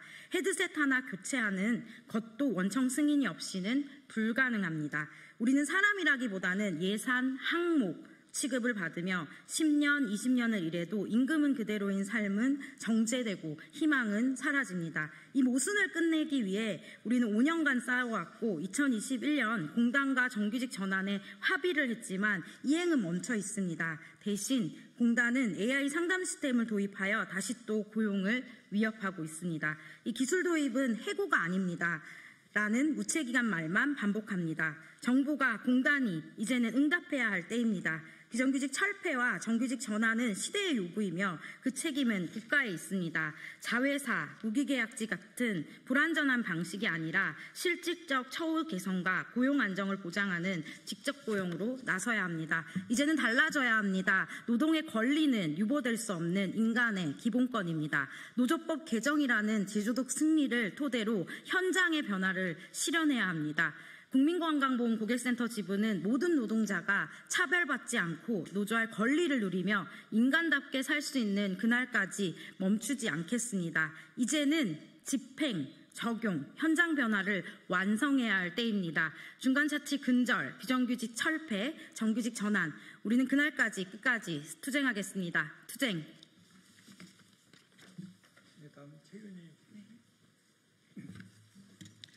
안녕하십니까. 저는 서울주택도시개발공사 콜센터 상담원 최윤희입니다.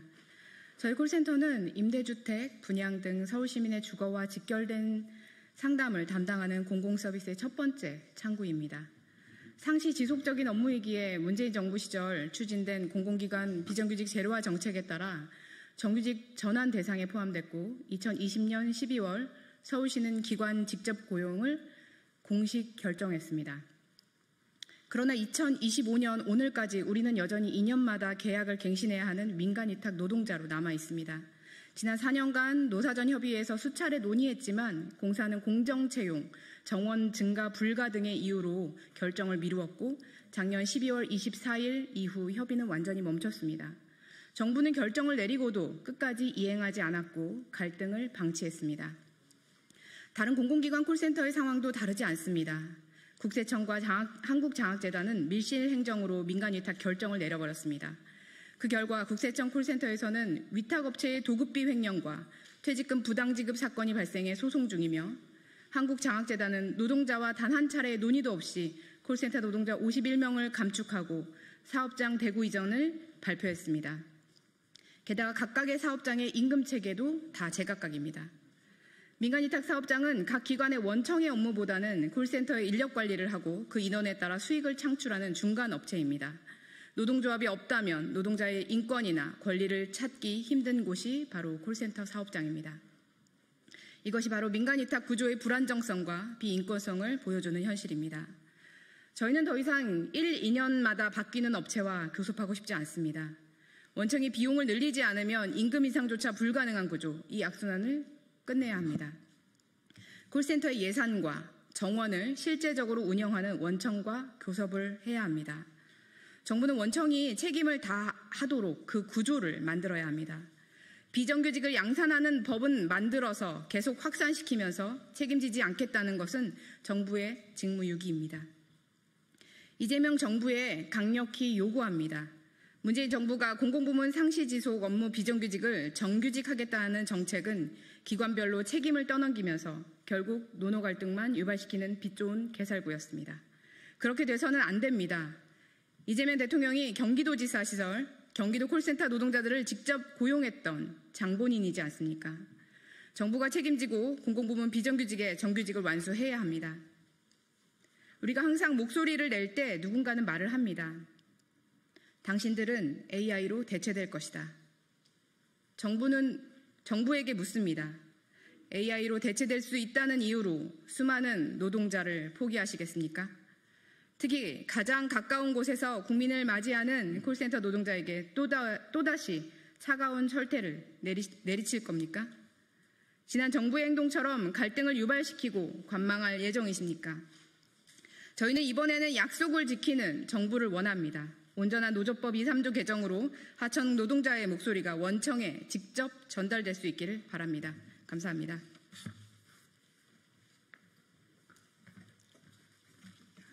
네, 안녕하십니까. 든든한 콜센터 지부 지부장 김현주라고 합니다. 저희 노동조합은 이름에서는 아실 수 없을 만큼 금융권 고객센터들을 많이 포함하고 있고 공공기관까지 포함된 콜센터만 있는 노동조합입니다. 먼저 국민의힘에서 불법 파업을 조장하는 법이라는 이름으로 플랜카드를 많이 걸었더라고요. 보셨나요? 기자님들 보시고 어떤 생각이 드셨습니까? 네, 노조법 2조 3조는 불법 파업을 조장하는 법이 아닙니다. 해고를 막는 법입니다. 저희 금융권 콜센터는 AI를 통해서 이미 많은 해고를 막고 있습니다. AI가 사람의 일자리를 빼앗고 있는 겁니다. 그런 와중에 해고를 마음껏 할 수 없게끔 해야 되는 정부가 아닌 법이 해고를 마음껏 할 수 있게끔 지금 노조법 2조가 통과되지 않으면 많은 여성 상담사들이 일자리를 빼앗길 지경에 놓여 있습니다. 그렇다면 지난해 5대 시중은행의 이자 이익이 39조입니다.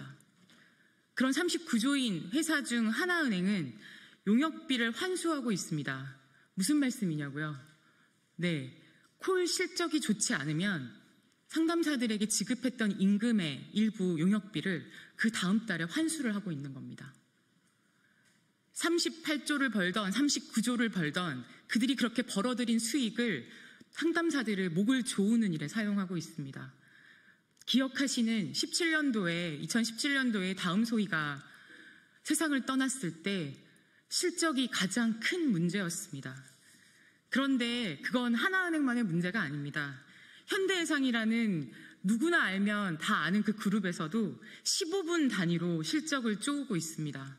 15분 동안 2분, 3분 화장실에 가면 안 되게끔 15분 단위의 이행률을 체크하고 있습니다. 이게 보험사 전체의 구조입니다. 뿐만 아니라 공정한 계약도 되지 않습니다. 언제든 얼마의 업무든 언제든 줄 수 있습니다. 이 불공정한 계약은 상담사들의 목을 쪼을 뿐만 아니라 업무를 수없이 확대하고 있습니다. KTCS 같은 회사는 전국에 100개가 넘는 용역을 하고 있습니다. 그러나 원청에 따라서 처우는 그 현장마다 다릅니다. 이게 정말 용역회사가 사용자인 게 맞습니까? 여러분들께 다시 한번 묻고 싶습니다. 현대해상은 20여 년 동안 콜센터 상담사라는 이유만으로 같은 자회사 내에서 한 번의 성과급도 받지 못했습니다. 그래서 정당한 파업을 했고 그 정당한 파업으로 저희는 제대로 된 삶을 살 수 있을 거라고 믿고 있었습니다. 하지만 노동조합이 쓸모가 없었습니다. 왠지 아십니까? 그 업무를 동일하게 용역을 주었습니다. 본질적 업무에 대해서 위탁이 불가능하다는 것에 대한 법을 위반하면서 그 회사는 동일한 업무를 용역회사에게 넘겼습니다. 지금의 노조법 2, 3조가 통과되지 않으면 이 모든 상황들이 바뀌지 않습니다. 노동조합이 없는 곳에서는 단 1분의 점심시간도 사용하지 못하는 상담사들이 아직 존재합니다. 여러분들께 꼭 말씀드리고 싶습니다. 노조법 2, 3조는 일부 노동자들을 위한 법인 것처럼 비아냥거릴 일이 아닙니다. 자살률이 가장 높은 나라, 여성 임금이 가장 낮은 나라, 남성과 여성의 차별이 끝도 없는 나라, 그 나라에서 제대로 된 법이 노조법 2조가 통과되어야지만 저희 나라가 바로 설 수 있고 아이를 낳을 수 있는 나라, 행복을 꿈꿀 수 있는 나라가 될 것이라고 믿습니다. 감사합니다.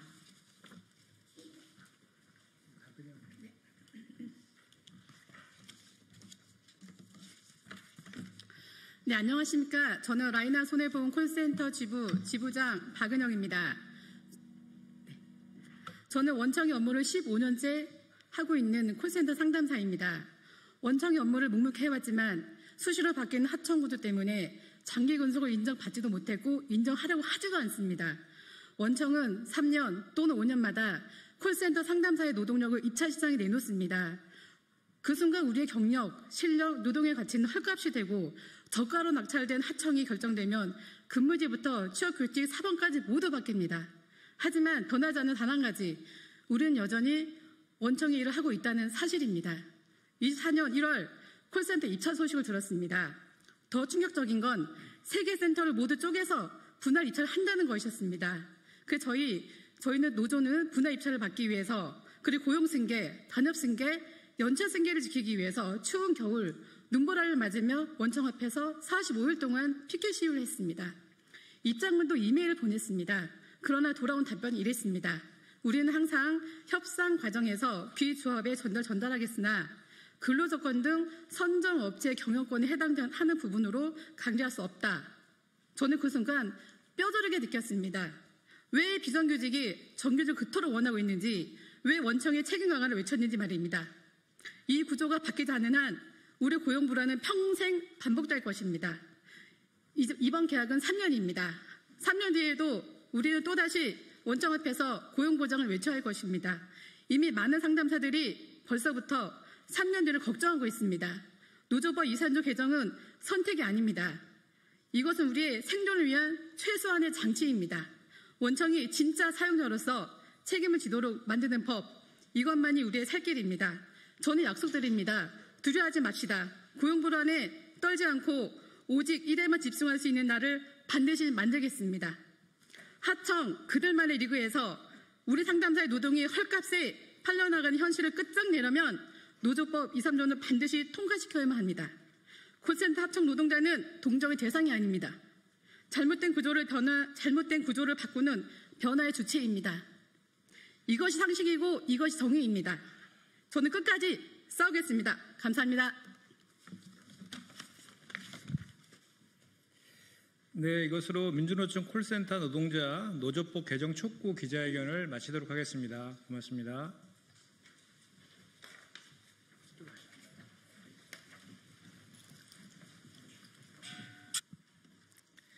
네, 안녕하십니까. 진보당 전정덕 의원입니다. 이재명 정부의 농정은 말잔치뿐입니까? 농민 기만한 정부 양곡 방출, 논콩 전략작물 재배 감축 중단하십시오. 정부가 농민들에게 또다시 배신을 안기고 있습니다. 쌀이 남아돈다며 재배 면적 감축을 강요했던 정부가 이제 와서 쌀이 부족하다며 정부 양곡 3만 톤을 방출하겠다고 밝혔습니다. 또한 벼 재배 면적을 강제로 감축하는 대신 심으라고 했던 논콩, 가루쌀 등 타작물의 재배 면적을 줄이라고 또 강요하고 있습니다. 정부의 자가당착입니다. 농민 기만하는 정부 양곡 방출 즉시 철회하십시오.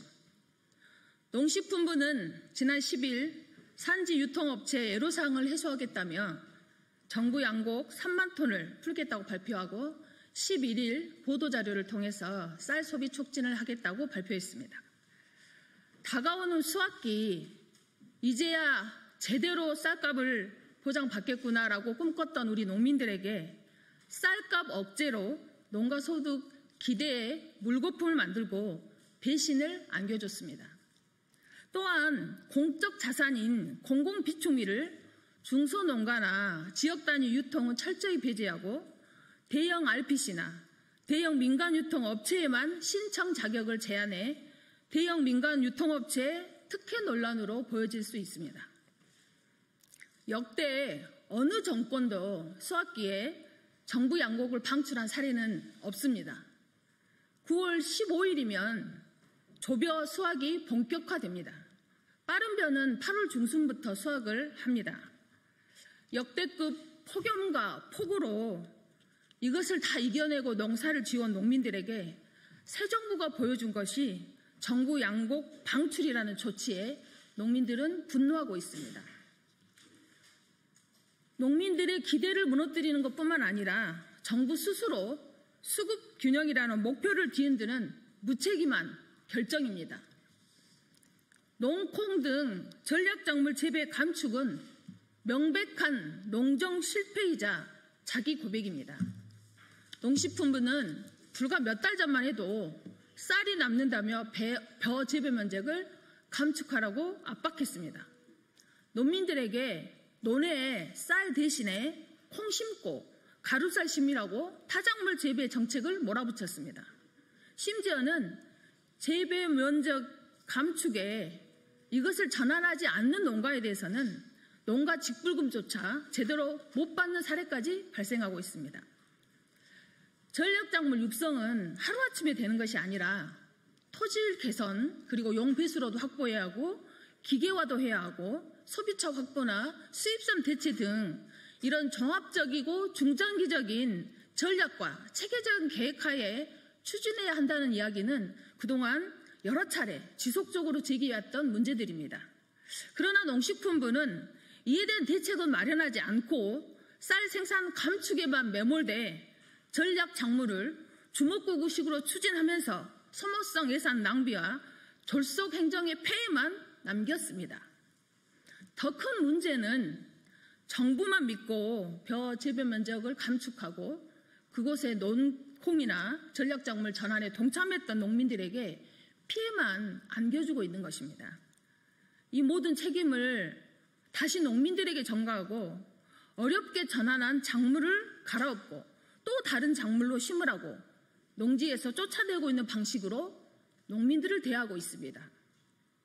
농민들은 조변석계한 농식품부의 변덕과 횡포, 예측 불가능한 수급 정책에 농사 계획조차 세우기 어려울 지경이다. 허탈함을 넘어 분노하고 있습니다. 특히 최근 개정된 양곡법에는 타작물로 전환 시 인센티브를 주도록 했습니다. 그러나 농식품부는 법 개정과 상반되게 오히려 타작물 재배 면적을 줄이라는 앞뒤가 맞지 않는 방침을 밝히고 있습니다. 이러한 형태는 단순한 무능과 무책임뿐만 아니라 일관성 없는 정책으로 농민들을 혼란에 빠뜨리고 농민들을 우롱한 처사입니다. 책임 회피용 기만에 가깝습니다. 정부가 계속해서 가을지자 농장을 고수한다면 농정에 대한 신뢰는 회복 불가능한 수준으로 추락할 것이며 그 모든 결과에 대한 책임은 전적으로 이재명 정부의 농림식품부가 져야 할 것입니다. 이재명 대통령은 농업 농민 문제를 직접 챙기겠다 말했습니다. 하지만 지금 보여준 모습은 농민 기만과 혼선, 시장 교란으로 점철되어 있습니다. 이재명 정부에게 요구합니다. 수확기압 정부 양곡 방출을 즉각 철회하십시오. 또한 농콩과 가루쌀 등 전략작물 재배 면적 감축 정책을 중단하십시오. 정부의 주먹구구 무책임 농정으로 농민들을 벼랑 끝으로 내몰지 마십시오.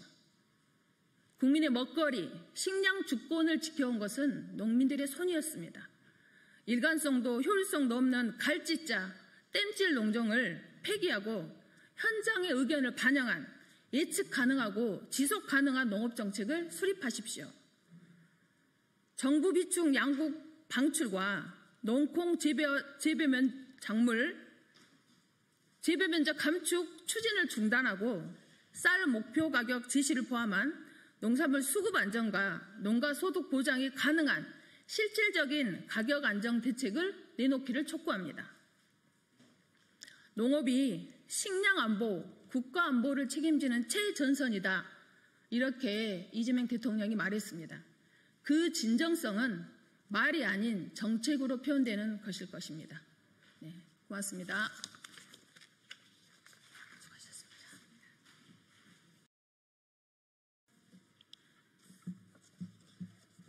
네, 진보당 브리핑 시작하겠습니다. 부대변인 이미선입니다.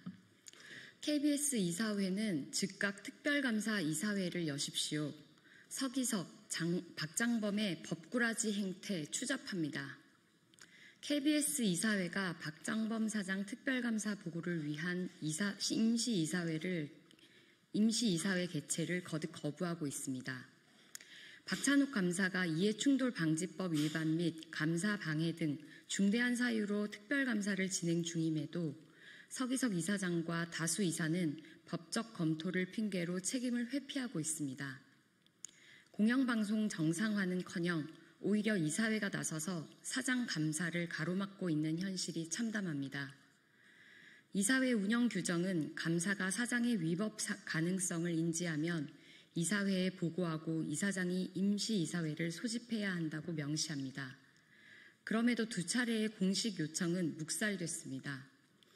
이는 명백한 직무유기이자 공영방송 책무 포기입니다. 박장범 사장은 감사실 인사를 둘러싼 갈등 끝에 측근을 공동 수행자로 지정하며 박찬욱 감사의 직무를 무력화했습니다. 감사 독립성을 훼손하고 권익위 신고와 감사원 감사까지 자초한 인물이 여전히 사장 자리에 있습니다. 서기석 이사장은 이 사태를 수습하기는커녕 윤석열 정권의 방송 장악을 그대로 재현하고 있습니다. 법 해석을 핑계로 감사 보고조차 막는 행태는 내란 속의 윤석열의 법꾸라지 행태를 재현하는 것이나 다름없습니다. 소수 이사 사이는 오는 20일 박찬욱 감사의 특별감사 보고를 위한 임시이사회 소집을 공식 요청했습니다. 서기석 이사장은 비상식적인 행동을 접고 즉시 이사회를 소집해야 합니다. 박장범 사장 역시 감사 방해 중단하고 자리에서 물러나야 마땅합니다. 두 사람의 법꾸라지 행태는 공영방송 KBS를 파괴하고 있습니다. 지금 당장 멈추십시오. 이상 브리핑 마치겠습니다. 고맙습니다.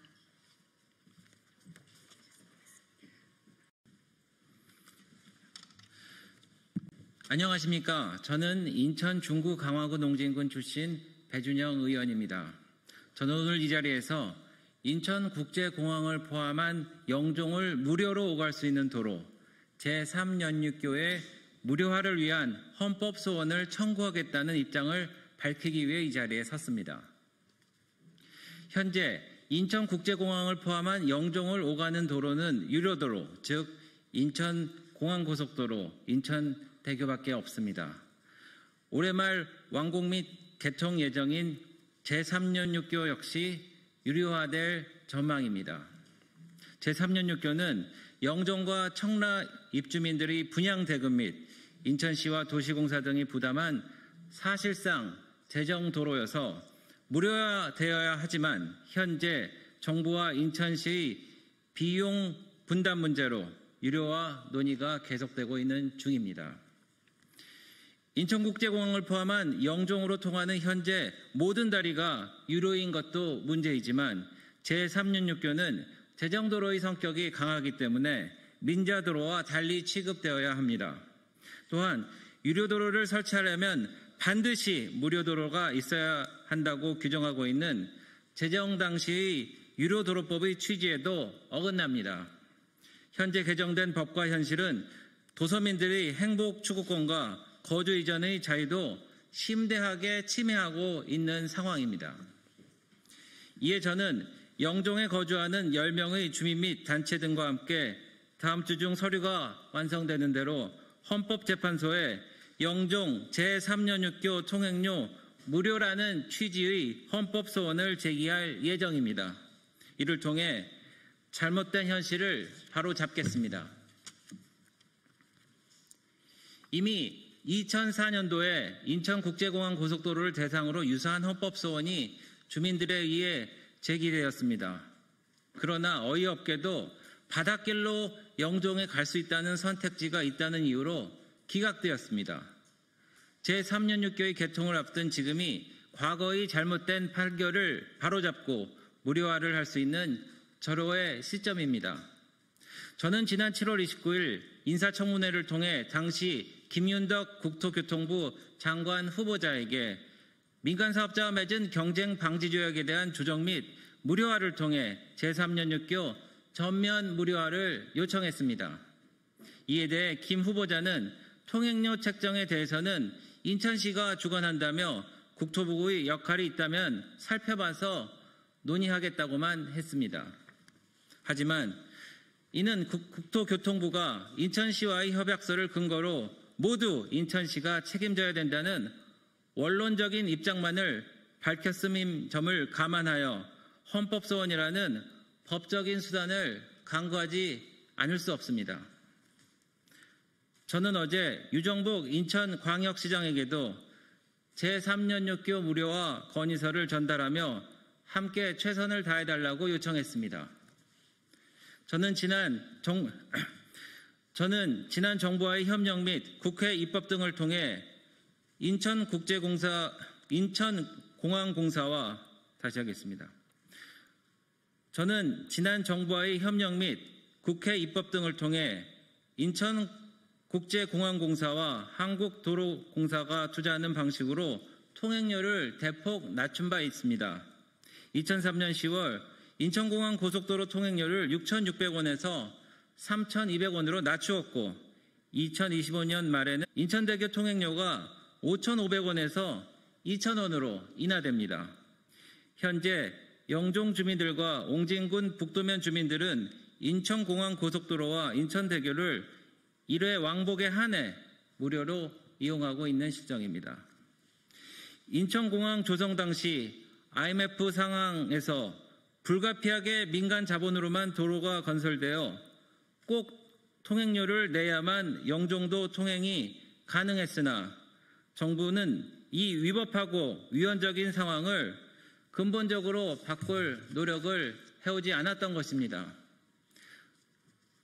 정부는 인천국제공항을 이용하는 모든 국민들과 특히 거주민들에게 극심한 불평등과 경제적 부담을 지우고 수습한 것만 하고 있습니다.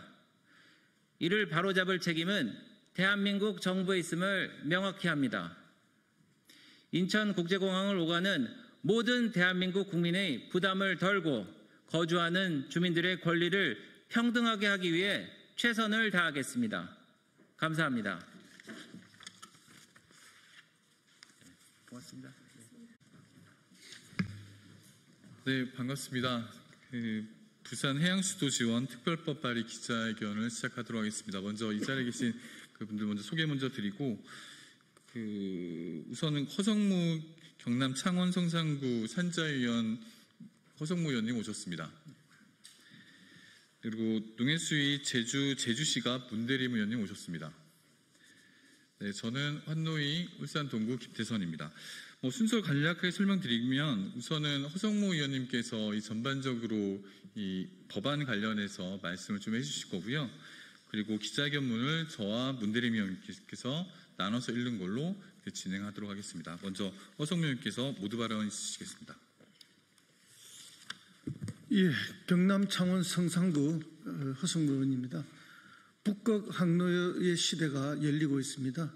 이 시대를 미리 준비하고 대한민국을 균형 발전시키고 또 수도권 외에 부울경을 중심으로 해서 새로운 발전의 극을 하나 만드는 그런 큰 역사적 사명이 저희들에게 있습니다. 그래서 해수부를 부산으로 옮기게 되는데요. 해수부만 옮겨가는 것이 아니라 해수부와 함께 유관기관, 해운회사 등도 함께 옮겨지게 되어서 철저한 이전에 대한 준비들이 필요하고, 설사 법이 없다 하더라도 자치단체와 정부가 원활한 이전을 위해서 많은 지원과 준비를 해야 되지만, 또 공무원들은 반드시 법이 있어야만 그 법에 따라서 신속하게 그리고 아주 정확하게 할 수 있기 때문에 이런 지원에 관한 특별법이 반드시 필요하다 해서 저희들이 발의를 하게 되었습니다. 특별히 지방자치단체의 역할이 굉장히 중요하고요. 또 중앙정부의 지원도 매우 중요합니다. 그래서 옮겨가게 되는 해수부와 여러 유관기관들이 옮겨가는 것이 행복해질 수 있도록 저희들이 법을 이렇게 특별법을 준비했다는 말씀을 드리고요. 이걸 통해서 신속하게 부산을 중심으로 하는 부울경이 해양 수도로서 자리 잡을 수 있고 전 세계 해양 경쟁에 있어서 먼저 우위를 점할 수 있도록 저희들이 철저하게 지원하겠다는 약속의 말씀을 드립니다. 특별히 이제 이전을 하게 되면은 이전하는 기간을 정해야 되고 또 그 기간이 어떤 계획으로 이전할 건지 계획을 세워야 되고 거기에 따른 비용이 또 나오게 됩니다. 그런 과정에서 또 국공유재산 같은 경우에는 어떻게 임대료를 깎아주고 또 제공할 수 있는지 이런 등등의 것을 철저하게 미리 준비해서 차질 없이 신속하고 정확하게 이전될 수 있도록 저희들이 준비했다는 말씀을 드리고요. 그렇게 해양수산부와 유관기관들이 신속하고 정확하게 이전됨으로써 대한민국의 성장 동력의 새로운 축을 만들어내도록 저희들이 최선을 다하겠다는 약속의 말씀 더 드립니다. 감사합니다.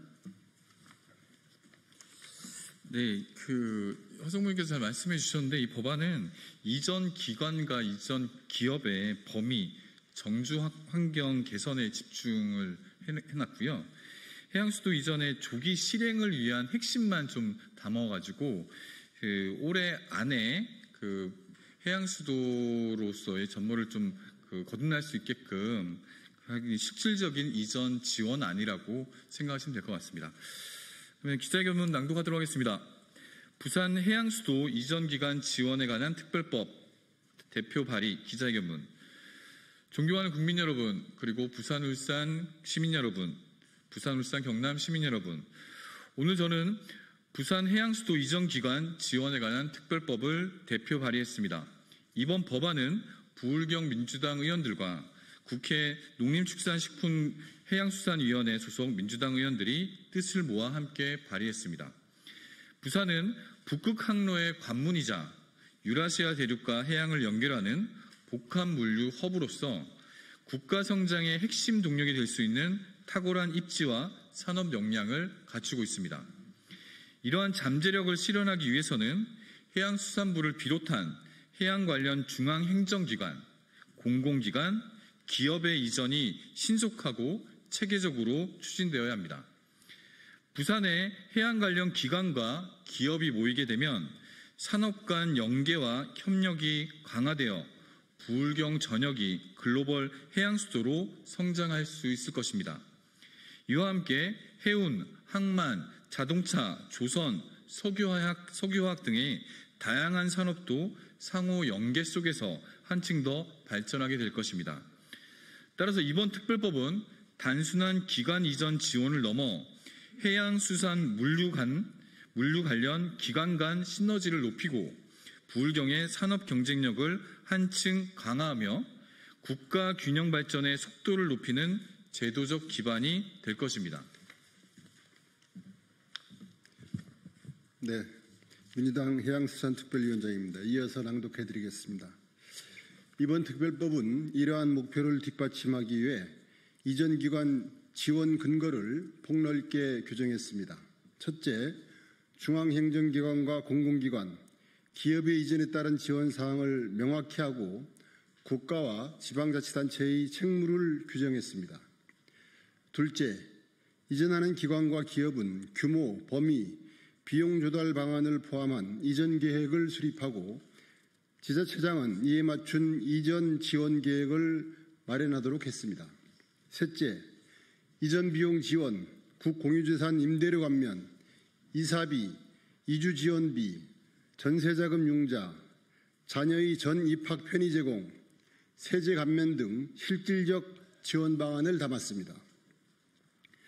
이러한 지원 체계는 이전 기관이 신속한 이전과 조기 정착을 돕고 이전 효과가 지역경제 활성화로 빠르게 이어지도록 설계되었습니다. 법이 있어야 속도가 나오고 속도가 곧 경쟁력입니다. 앞으로 국회, 정부, 지자체가 긴밀하게 협력하여 이전 준비 단계부터 법 시행 이후까지 차질 없이 추진하도록 하겠습니다. 또한 현장의 목소리를 면밀히 반영해 제도를 지속적으로 보완하고 이전 기관이 안정적 정착과 지역경제 활성화를 위해 예산, 인프라, 인력 지원을 꾸준히 이어가겠습니다. 부울경의 도약은 곧 대한민국의 미래를 여는 힘입니다. 부산이 세계로 뻗어나가는 전진기지가 되고 부울경이 글로벌 해양수도로 성장할 수 있도록 국민 여러분의 뜨거운 관심과 지지를 부탁드립니다. 감사합니다. 네. 마지막으로 한 말씀. 예, 허승무 의원입니다. 마지막으로 한 말씀만 더 드리겠습니다. 부산에 가면요, 부산 진구에서 자천동으로 넘어가는 동구 쪽으로 넘어가는 곳에 교통부라는 지명이 있습니다. 그것은 6.25 때 임시 수도가 되었고 교통부라는 지금의 국토교통부죠. 한 부서가 있었던 곳입니다. 그래서 그것이 지금도 교통부라는 지명으로 불리우고 있습니다. 이번에 해수부가 부산으로 이전된다면 아마 동구 쪽에 해수부라는 지명이 또 생길 것으로 저희들은 기대하고 있습니다. 그렇게 하면서 대한민국을 해양 패권국으로 반듯하게 이렇게 세우는데 중요한 역할을 해줄 것이라고 확신합니다. 이 지원법을 통해서 이전해가는 기간의 모든 분들이 불안이나 걱정이 아니라 희망과 기대와 기쁨으로 이전될 수 있도록 저희들이 최선을 다하겠다는 말씀을 드립니다. 이상입니다.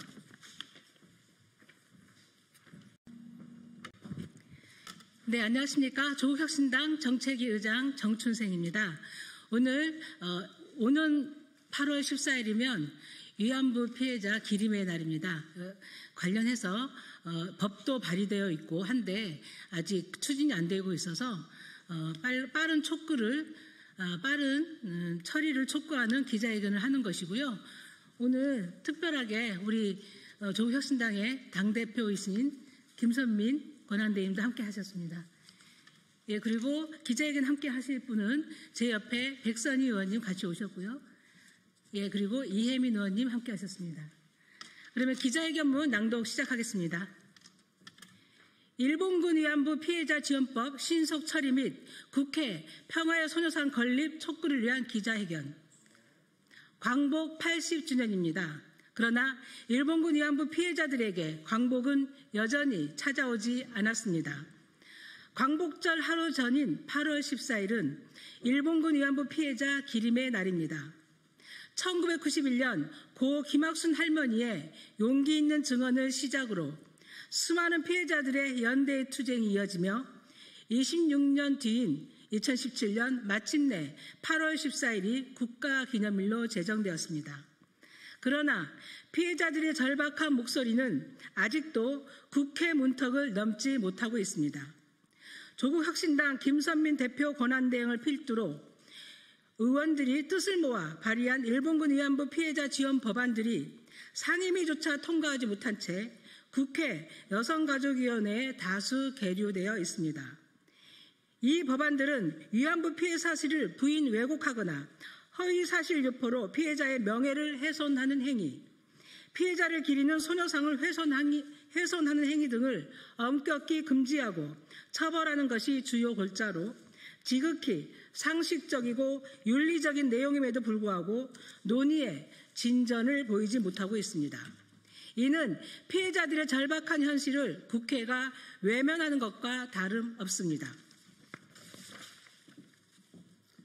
현재 정부에 등록된 일본군 위안부 피해자 240명 가운데 생존해 계신 분은 단 6명입니다.